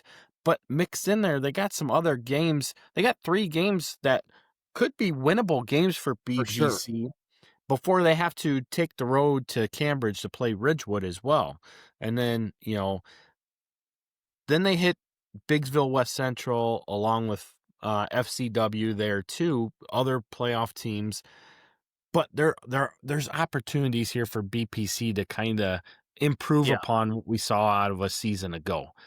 I agree with you that Polo will be the big decisive winner in this game, but I am interested to see the growth of BPC this year. Yep, I agree. Polo wins this one big, week 1. AFC travels to West Prairie. Well, they traveled to Scioto to play West Prairie. AFC went 0-9 last season. This year, they definitely improved their roster. Last season, they played with 13 players, lost a kid in the first game of the year. So really, they had to battle a lot with just 12 kids on a team. Very hard for any team to sustain success there. They're up to 19 players this year with new coach John Stone. He's hopeful that he can add a 20th player this week before the week 1 games kick off. Don't know if he's done that. I have not been able to get in contact with him. He does add former Dixon QB and Beloit College QB Jacob Schaefer to his staff this year too. So there's a lot of excitement here. They're excited for the challenge of trying to get AFC to get more athletically gifted on the football field as well. Interested to see how that plays out. West Prairie went 3-6 last season. 2 of those losses came to FCW, along with 3 losses to Amboy, Ridgewood, and West Central. All teams were playoff teams a season ago. Again, speaking to the tough division that West Division was last season, this was another team that we had expectations on that could be in the bidding wars to get to a playoff appearance, but it did not matriculate for them. Yeah, just to kind of touch on what you said about West Prairie from last season, Kyle, I saw them. I had that game on the radio last year where they played Amboy. And, Amboy obviously ended up winning that game big, kind of going away towards the end. But I know this don't make West Prairie fans feel any better, but by far the best 3-6 team in 8-man football last year. I mean, you look at their schedule, they definitely still look the part. They ran their plays crisp. They were decent tackling on defense. They just weren't quite as good as some of the other good teams in their division. So I know they do have a few guys coming back for sure. I don't have the names in front of me, but I think West Prairie may be a team could surprise some people this year. Taking a look at AFC, Kyle, you touched on it, Coach Stone. Okay, anytime new coach comes in, new excitement, right? And I think that's what AFC probably needed after the last few seasons. So we'll see what Coach Stone can do here with the players he's got. I know he's got a young team. I know they're counting on some freshmen from the things I've heard. So, but again, this is a game for AFC where you're going down to West Prairie, a team you haven't probably seen much of. It's not like you're playing your neighbor Amboy, the 2-time state champ, to open the game. So I mean, I think AFC goes into this game with some confidence, new coach, young team, and not much lose. Just go out and play, So I do like West Prairie in this one, but I think AFC will definitely play hard throughout. I do too. I mean, for West Prairie to see the success and play to the level that, like you said, I watched that game on TV last year between them and Amboy as well. And I agree with you. That first half, they were definitely trying to give Amboy everything that they could and did a great job of it. They did. They just didn't have enough to sustain over the course of all 4 quarters. But with that, you take a look at their schedule. After the AFC game, they have West Carroll and Ridgewood in back-to-back weeks before they go to Peoria Heights. And then they have a little bit of a mix-up there with West Central, FCW, BPC, and Amboy. Games that are going to be tough. BPC beat West Prairie last year as well. So, you take a look at that. To improve upon a 3-6 season, they're gonna have to pull a couple upsets here. They could get to 4-5. There's a potential of 5-4, but Right. then there's also the answers of a West Central team that lost a lot from last year's team too. Does West Prairie return enough to where they can actually give West Central a game? I think that they can. I'm interested to see how that plays out. I do think West Prairie wins this one big though. Yep. All right, let's take a look at River Ridge as they are going to play host to number 5 Ridgewood. River Ridge went 3-6 a season ago, while Ridgewood was 9-2, losing in the quarterfinals to Milligville in a great game, 16-12. A game they got down 16-0, came back, scored 2 touchdowns in the later parts of the game, but could not convert the 2-point conversions to create that 4-point differential. This is the first meeting between both of these schools. Ridgewood looks to be, once again, among the I8FA elite, a spot they've been in since their inception into I8FA. River Ridge is low on numbers, and they're hoping to keep from major injuries this season as well. Yeah, Kyle, again, it seems to kind of be a theme. River Ridge always seems to be low on numbers here lately, basically ever since the COVID season. It's like they never recovered from the COVID year there. But you hope they can stay healthy. They got a new coach again, a new coach, first game. It's going to be exciting. They're at home, but you got a very solid Ridgewood team coming into town.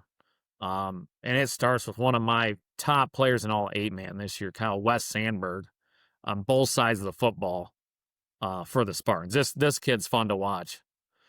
And then, of course, he is. They have Franks at running back as well. So they got two-headed monster there in the backfield, Sandberg and Franks. And then on top of that, you got them doubling up on linebackers on the defensive side of the ball.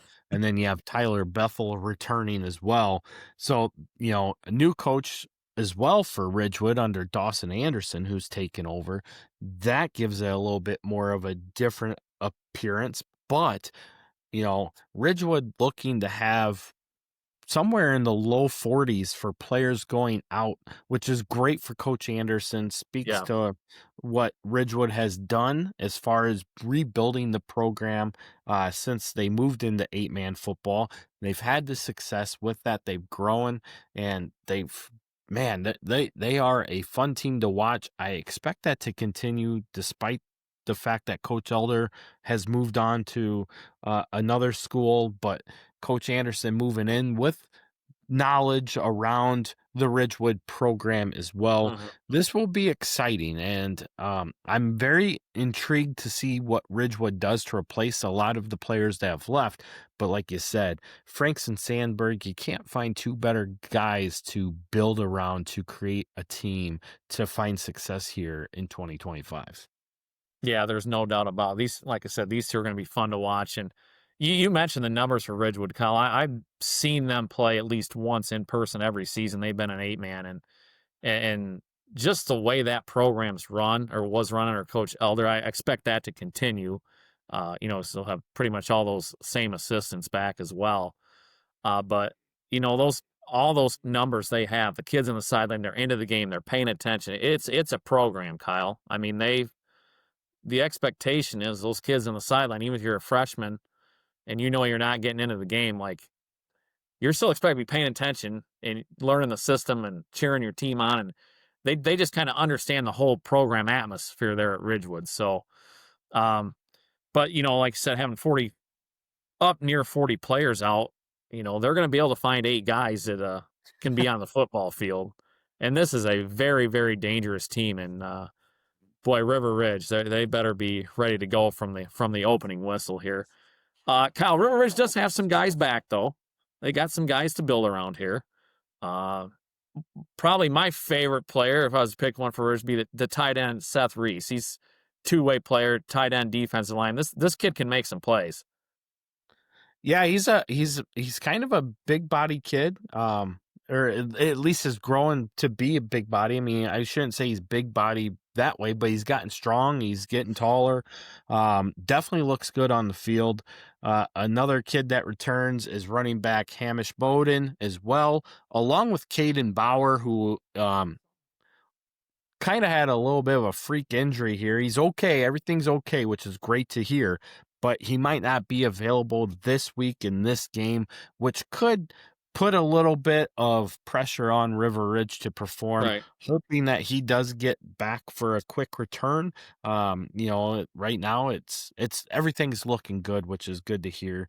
But with that, how much of an impact will that hurt River Ridge in this game? Because Kane Bauer has done a lot for this program over the last Right. 3 seasons. And, he's their leading passer, their leading rusher, their leading receiver. He basically Yeah. leads every offensive Right. category for the Wildcats. And it's hard, So hopefully things happen there, but somebody's going to have to fill that absence this week. And then you got wide receiver Eli Eisenberg back as well, along with Joe DeBoard on the offensive line. Likewise, defensively, DeBoard and Reese on the defensive line, Eisenberg at defensive back, Bowden at linebacker, and when Bauer returns, he'll be at the linebacker position as well. So they have guys to work around, Right. but like Coach Burlog had stated to us in the preseason previews, they have to find a way to be more physical and be able to play up front and get more of that smash mouth mentality into their players in order for them to compete and get back into the playoff mix. Yeah, I agree. And that's why I like Ridgewood big in this one. I just think they're right now definitely the more physical team. And what I've seen of River Ridge the last few years, they just always don't have quite enough on the front line here the last few years. And Ridgewood's going to be solid on both sides of the line. So I'm picking Ridgewood big in this one, Kyle. I agree with you. It's pretty much a no-brainer pick there when you got a top team in the state taking on a team that we haven't heard a whole lot about since the COVID season, as you stated before.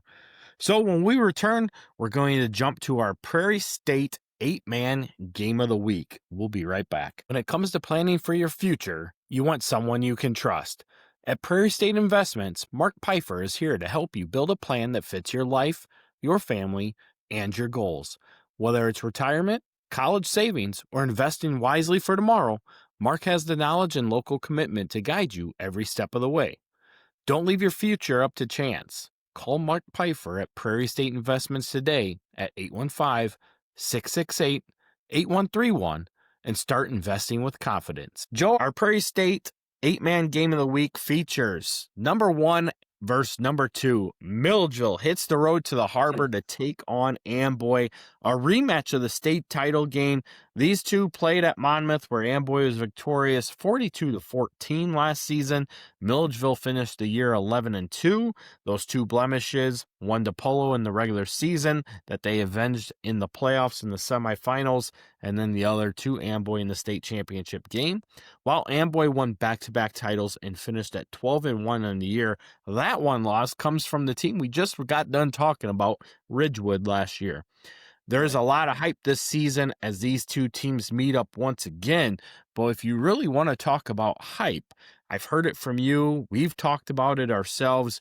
Milligville, while not opening up number 1 in the state rankings, they're coming in at number 2. A lot of people talking about the Missiles actually being the team to beat this year in 2025. Yeah, I'll be the first to say, and no disrespect to Amboy, 2-time state champ, 25-1 in their last 26 games. I actually put Milledgeville number 1 in my rankings to start the season. Now that being said, Kyle, there's still, to me, is a little bit of a question mark for me on do the Missiles have enough up front, especially against a team that's always going to be physical like Amboy. So I think that'll be a big key in this game. But you also take a look at that, go back to that state championship game, Kyle, last year. All those guys that Milledgeville has returning, I don't think a lot of people maybe necessarily surprised Amboy won that game, Kyle, but by the margin of victory. I mean, you've got to think Milledgeville's definitely got a still got a sour taste in their mouths, and that had to fuel them all summer with the way that game went for that 42-14 game at the state championship last year. So, I think Milledgeville, they are going to come out fired up for this one at the Harbor. Amboy's, the whole town of Amboy is going to be there. And I know you're going to be there, Kyle. I think what an atmosphere this is going to be to open the season. It's going to be a perfect night for football weather-wise at the Harbor. I mean, how much better does it get? It doesn't get much better. You are correct. I was talking to Greg Armstrong earlier today. I also heard him talking about it on his week 1 preview that they released from View from the West here on Monday as well. And they were wondering where I was going. And just so I let everybody know, I will be in Amboy on Friday. I've already talked to Coach Payne, so he knows I'll be there as well. Yep. I'm excited to see what Amboy has to replenish what they've lost to graduation. I'm really excited to see how Milledgeville bounces back. As you said, a punch in the mouth last year at the state championship game. I thought it would be a closer game than it was as well, especially when you take a look at the regular season matchup. Amboy beat Ridgewood in week 1, lost to Ridgewood in week 5, suffered from some injuries. We didn't know how well they were going to be with those players coming back from injury. I think we got a wake-up call against Pawnee in the semifinals when they trucked them right out of the stadium. But with that, we kind of anticipated that would happen anyhow. But Milledgeville, I thought Milledgeville was a team that I could relate to the 2023 Amboy team. They had a lot of look to that. Defensively and offensively. And ever since Milledgeville's been in I8FA, the play that they have on defense, they're so fast to the ball, normally very sure tacklers, just to get pounded the way that they did. I mean, they fought like hell to hold on. They just could not get much to go offensively against that Amboy defense. And then eventually the floodgates opened up as Amboy was able to start imposing their will on the missiles, which typically does not happen to a Coach Robo-led team either. Yeah, for sure. A few of these guys that you saw in that game last year for Amboy are back. How they did lose a lot, but they got some key guys back.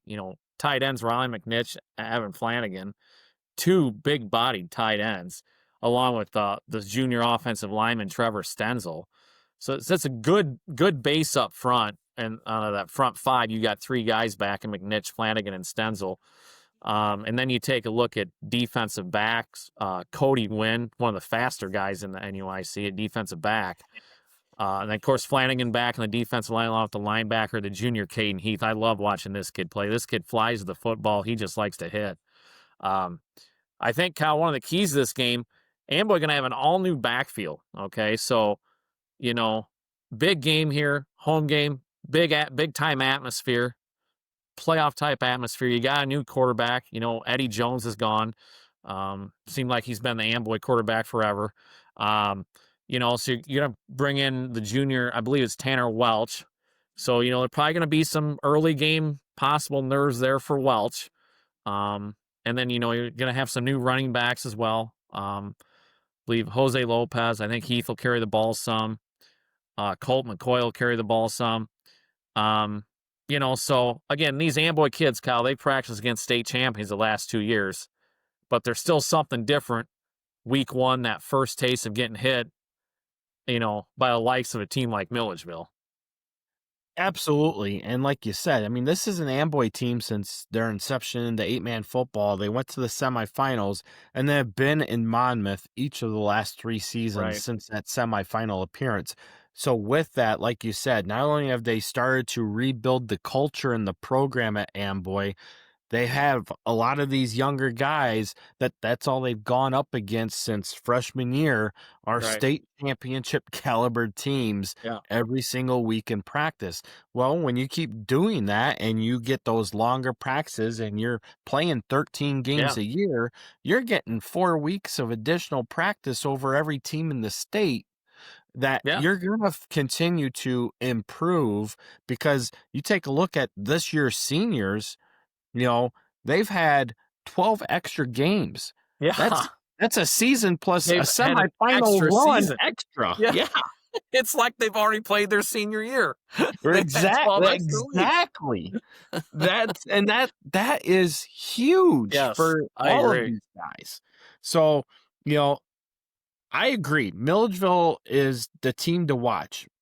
What Milledgeville has to do is, one, they have to come in ready to get that taste out of their mouth. And I think that they are, based off of everything I've seen from them preseason wise. But they can't make this game their Super Bowl.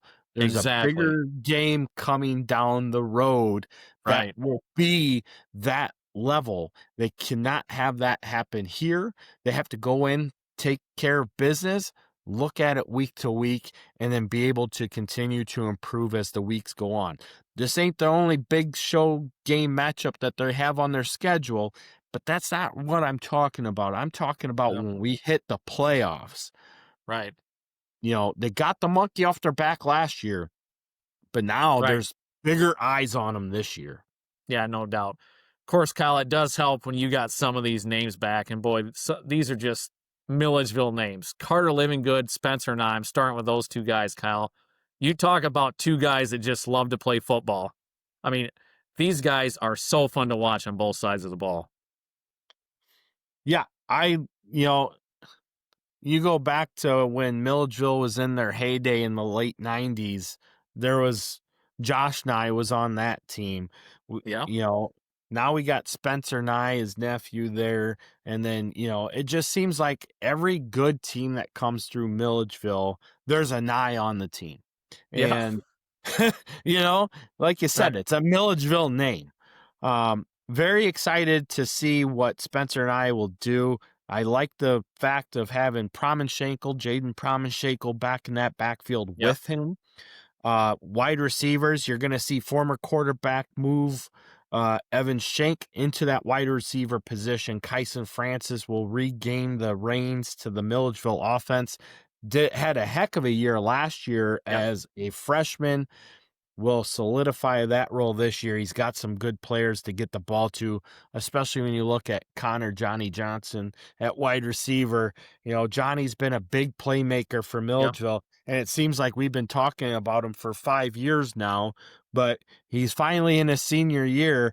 But what a show he's put on for a lot of the Milledgeville fans, but then just fans of football in our area. I've always been excited to watch him play. He's always brought just a different level of play to the field that I'm always excited to see. And then, like you said, living good. I mean, if there's a player that reminds me the most about Brennan Blaine, it's this kid. Same type of body frame, same type of size, physical play, plays the same positions, tight end, defensive end.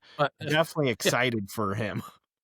Yeah, Livingood's a kid, Kyle. He might play every position but center this year for this Milledgeville team, depending on if somebody's injured or whatnot. He's a kid you can put anywhere on the field for the Milledgeville Missiles here, and he will be the best player, could still be the best player on the field. I mean, he's that good. And, you talk about him and Nye on defense. And then Connor Johnson, you talked about him.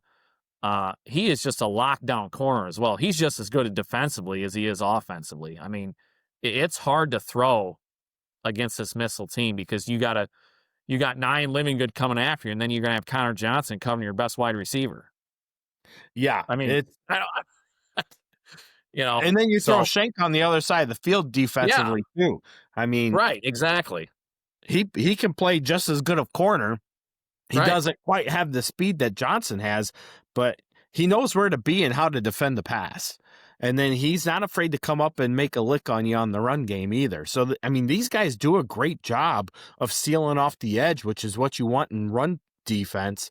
But then on top of that, you need guys that can get back on the deep ball, and they do a great job at both of it. Yeah, and let's talk quick, Kyle, about the quarterback, Kyson Francis, the sophomore. You mentioned him already. He last year's a freshman, he put up numbers, and nobody's doubting the numbers he put up. But I think this year, Kyle, the key is we know he's still going to put up numbers, okay? Is he going to take that freshman to sophomore leap as far as leadership and toughness and commanding the huddle? all those little things that make you go from a good quarterback to a great quarterback. It sounds like he's put the work in. It sounds like he's gotten a lot bigger and a lot stronger from kind of what I'm hearing. So I'm excited to see Francis play this year. And I think, again, we're going to talk about Living Good and Nye and some of these other guys, Connor Johnson, all day long. But at the end of the day, Kyson Francis, the sophomore, can end up being the key to Milligville, especially in their tougher games this year. Yeah, I played against Kyson's dad, Kurt, back when we were in high school, and I tell you what, I never beat Milledgeville when I was in high school. They were that tough.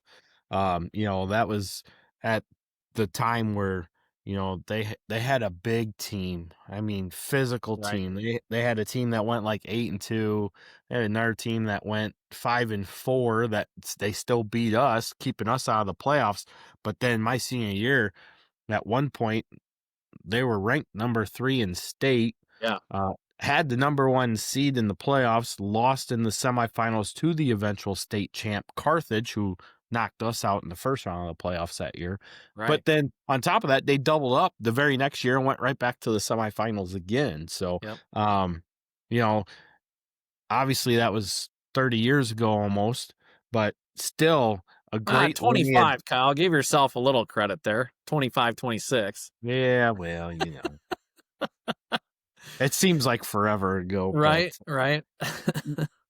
in either case, Milledgeville's always been those teams, even in their down years. They're a team that is tough, and I have great respect for the missile program and what Coach Roble has done, because when he took over the program, they weren't winning football games.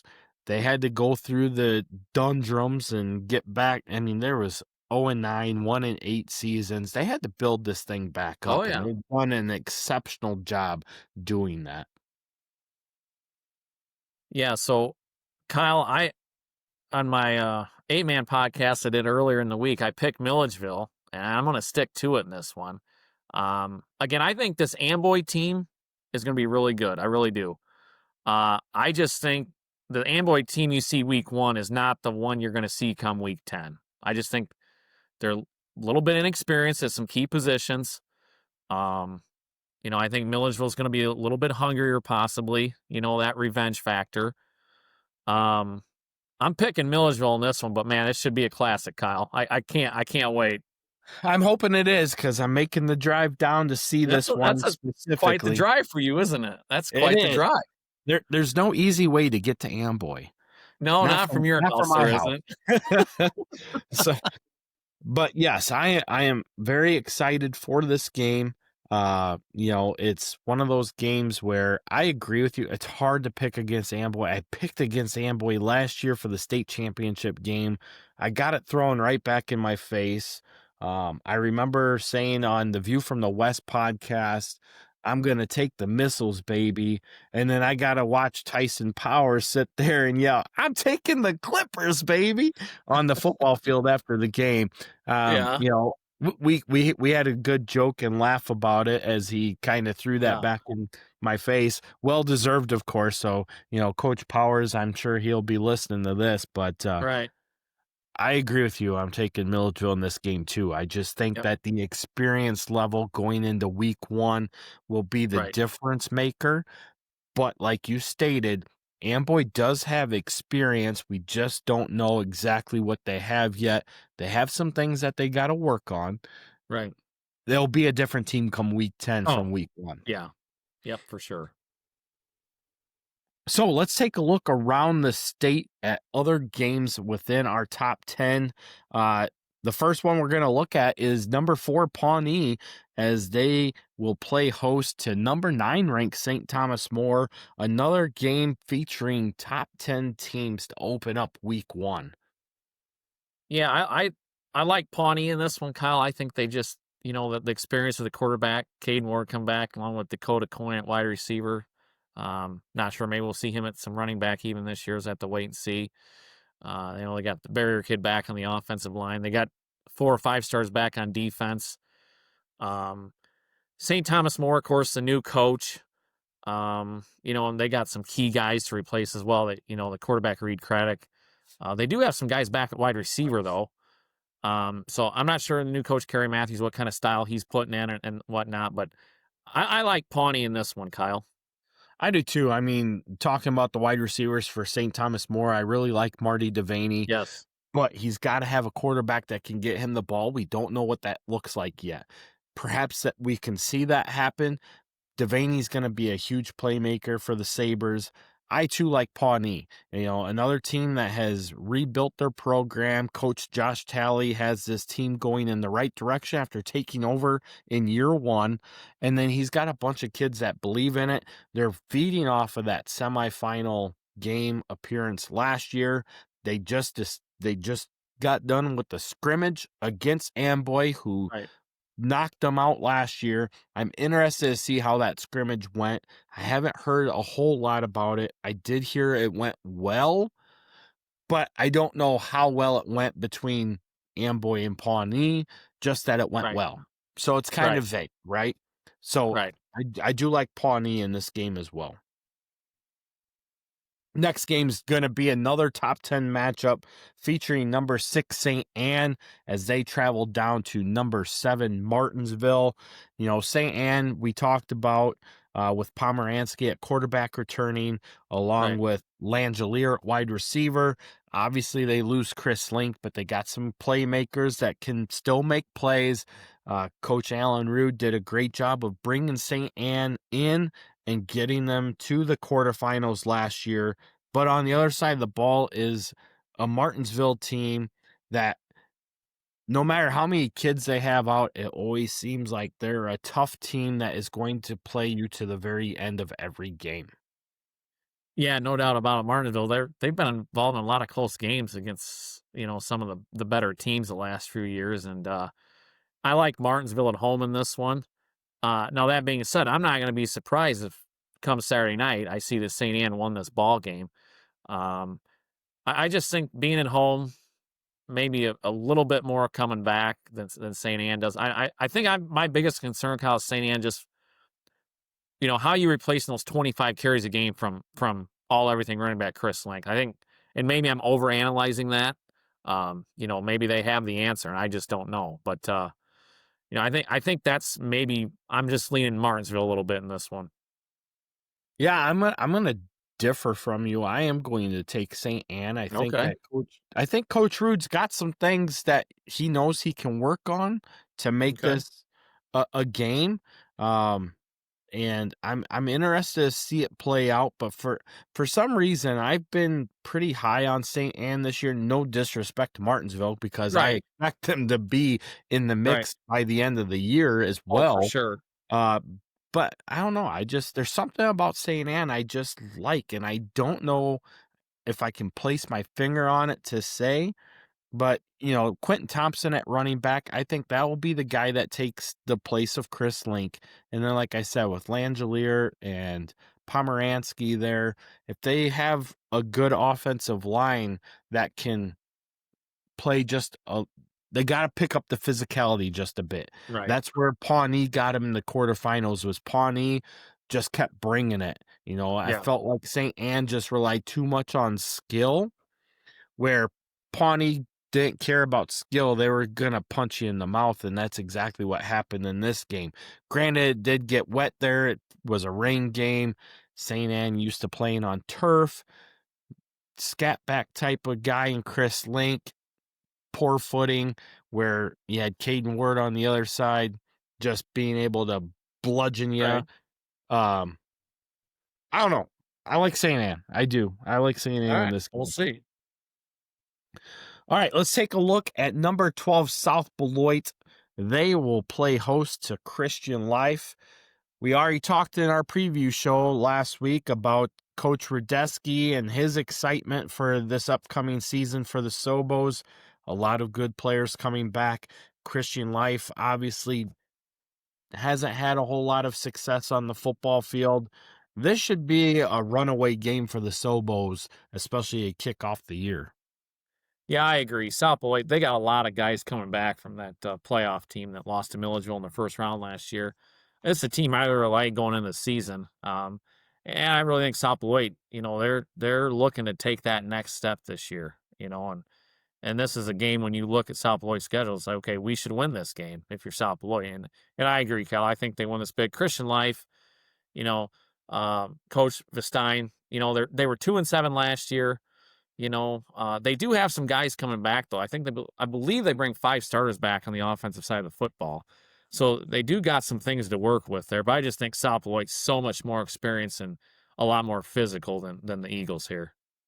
Yeah, I agree with you there. Sobo's run away with this one. One of the teams we talked about being a team that returns the most amount of starters across I8FA, South Fork, opens up at number 13. A lot of people think that that's a little low for South Fork and the experience that they have returning, and it very well may be. I think some of our panel members were a little hesitant with South Fork. Right. But with that, this is the year that they can make things happen. You mentioned in our preview show, the only thing that they need to replace is Jared Tracy. Everybody else is here, including Ian Dial at running back. They're playing a Merdian team that is new to 8-man football as well. They've struggled in 11-man football for several years now. South Fork has a great opportunity here to open up the game, get that first game under their belts with a big win, along with being able to get other players in the mix to kind of work on and see what they have as they continue to build for what we hope will be a big season for the Ponies. Yeah, Kyle, I've redone my rankings a few times since August 1st. I have South Fork all the way up to number 6 going into week 1 in my rankings now, so updated rankings. So a team I'm really high on this year.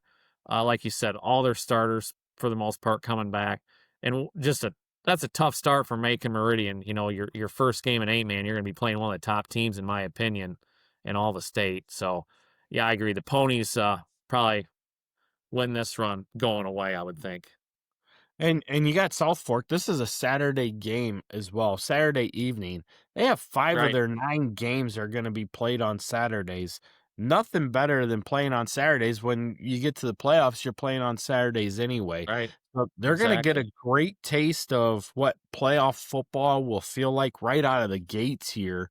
And then you take a look at their schedule. Honestly, they don't have an opponent that is going to really stand in their way until week 4 when they meet up with St. Thomas More.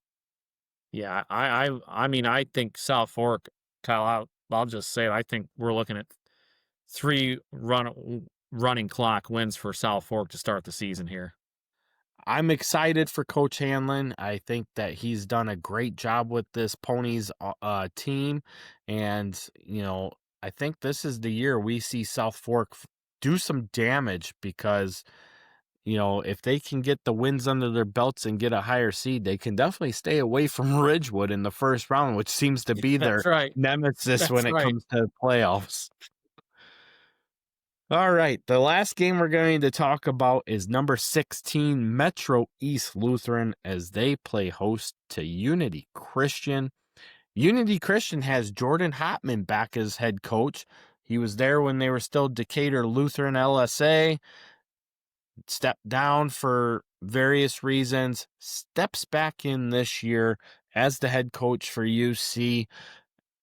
I don't know what kind of team UC has. They're coming off of a 1-8 season. I reached out to Coach Hopman. I did not get any information back, unfortunately. But with that said, we did get a lot from Coach Cook on Metro East Lutheran, and there's a lot of people that have talked about Metro East Lutheran all season long. The Knights were 5-5 last year, losing in the first round of the playoffs to Pawnee, but return a great nucleus of kids to this team in 2025. Yeah, they got several guys coming back, and last year they jumped on Pawnee early in that first round playoff game in that 16 versus 1 matchup, and I know they ended up losing big. The score probably didn't indicate that, that they jumped out early, but I think they're going to carry that momentum over, Cal, from that 5-4 season, then playing the number 1 seed tough for most of the first half in the playoffs. This is a Metro East team that going to be pretty dangerous throughout the season. I like them big in this one against Unity Christian. Yeah, I do too. I mean, you take a look, their front half of the season's pretty straightforward for them. With the week 3 matchup with St. Thomas More, but then week 6, 7, and 8 is where it's going to be very great to see what MEL does. They have South Fork, Martinsville, Pawnee in those 3 consecutive weeks. This is a team that we could see go anywhere from 9-0 to 6-3, 5-4, but there's a lot of excitement around Metro East Lutheran now, and yeah, I think this is going to be a great barometer game to see exactly what they can do. You know, it's one of those games where if they win big running away, hold the defense down, that's an area that they probably need to improve upon, is being able to stop the ball on defense. Offensively, I think they're going to be just fine. So we got to see what happens here. But this game, yes, I agree. MEL wins this one running away. Yep, so I agree, Kyle. The season's finally here, man. We've talked about it for probably the last 3 weeks now. And, we got some big matchups across the state. Obviously, like I said, my plan's to be at the Harbor on Friday night for that game between number 1 and number 2. What's your plans? I mean, I know you got to call a game, so you're kind of stuck in Polo. I'll be at Polo and Bushnell, BPC on the radio. But I'll definitely be I'll have my phone out, one eye on my phone, Kyle, looking for those updates on NUIC football from that Milligville Amboy game. I can't wait to get the updates. One of my favorite parts about Friday night, by the way, Kyle, is scrolling your I still call it Twitter, but I'll say X so I don't offend anybody. But it's still Twitter to me. But I love the updates. Give out all those scores, and again, some big games. Amboy, Milligville, Alden-Hebron, Orangeville, West Carroll, West Central, Pawnee, St. Thomas. I mean, the list goes on, Kyle. I can't wait. I'm looking forward to it. Yeah, we'll definitely have Carrie sitting in the command center here at the NUIC headquarters, helping on the behind-the-scenes look to get those scores put out. Myself, I'll be in Amboy on the sidelines. I'll be updating scores where I can. Definitely the Amboy-Milledgeville game. They'll definitely be coming directly from me. Some other stuff might be coming from Carrie. If you are following us on Facebook, we also have our interactive scoreboard there. We invite anybody that is at games to be able to update those games as they see fit. Please make sure that you put the winning team first, losing team second. And it always helps if you add the quarter and time remaining to help keep that clean and up to date. But with that said, it's always fun to see all these games come in at this time of year. Yeah, Kyle, one last thing too, just to add to that. Some of those games we talked about from the East and the South divisions, those games are on Saturday. So, people from the northern part of the state want to maybe check out some of these teams. I know you probably got big plans Labor Day weekends, college football, but you have that second TV on the old NFHS and check out a Martinsville or St. Thomas More or Pawnee or a South Fork, even if it's just for a few plays. Give yourself a chance to check out some of these solid teams from the southern part of the state as well. I definitely have my NFHS up to date. We're ready to go. We're going to be watching some of these games Saturday night as they start to unfold and take place. Yes, I will be watching my Michigan Wolverines play on Saturday as well, but we're going to find time to throw high school football in there, swing back and forth, see what we can do. We got multiple TVs here available as well. I'm excited. You're excited. So can't wait. Yeah. Get out to those games, support your teams. As always, root for the NUIC.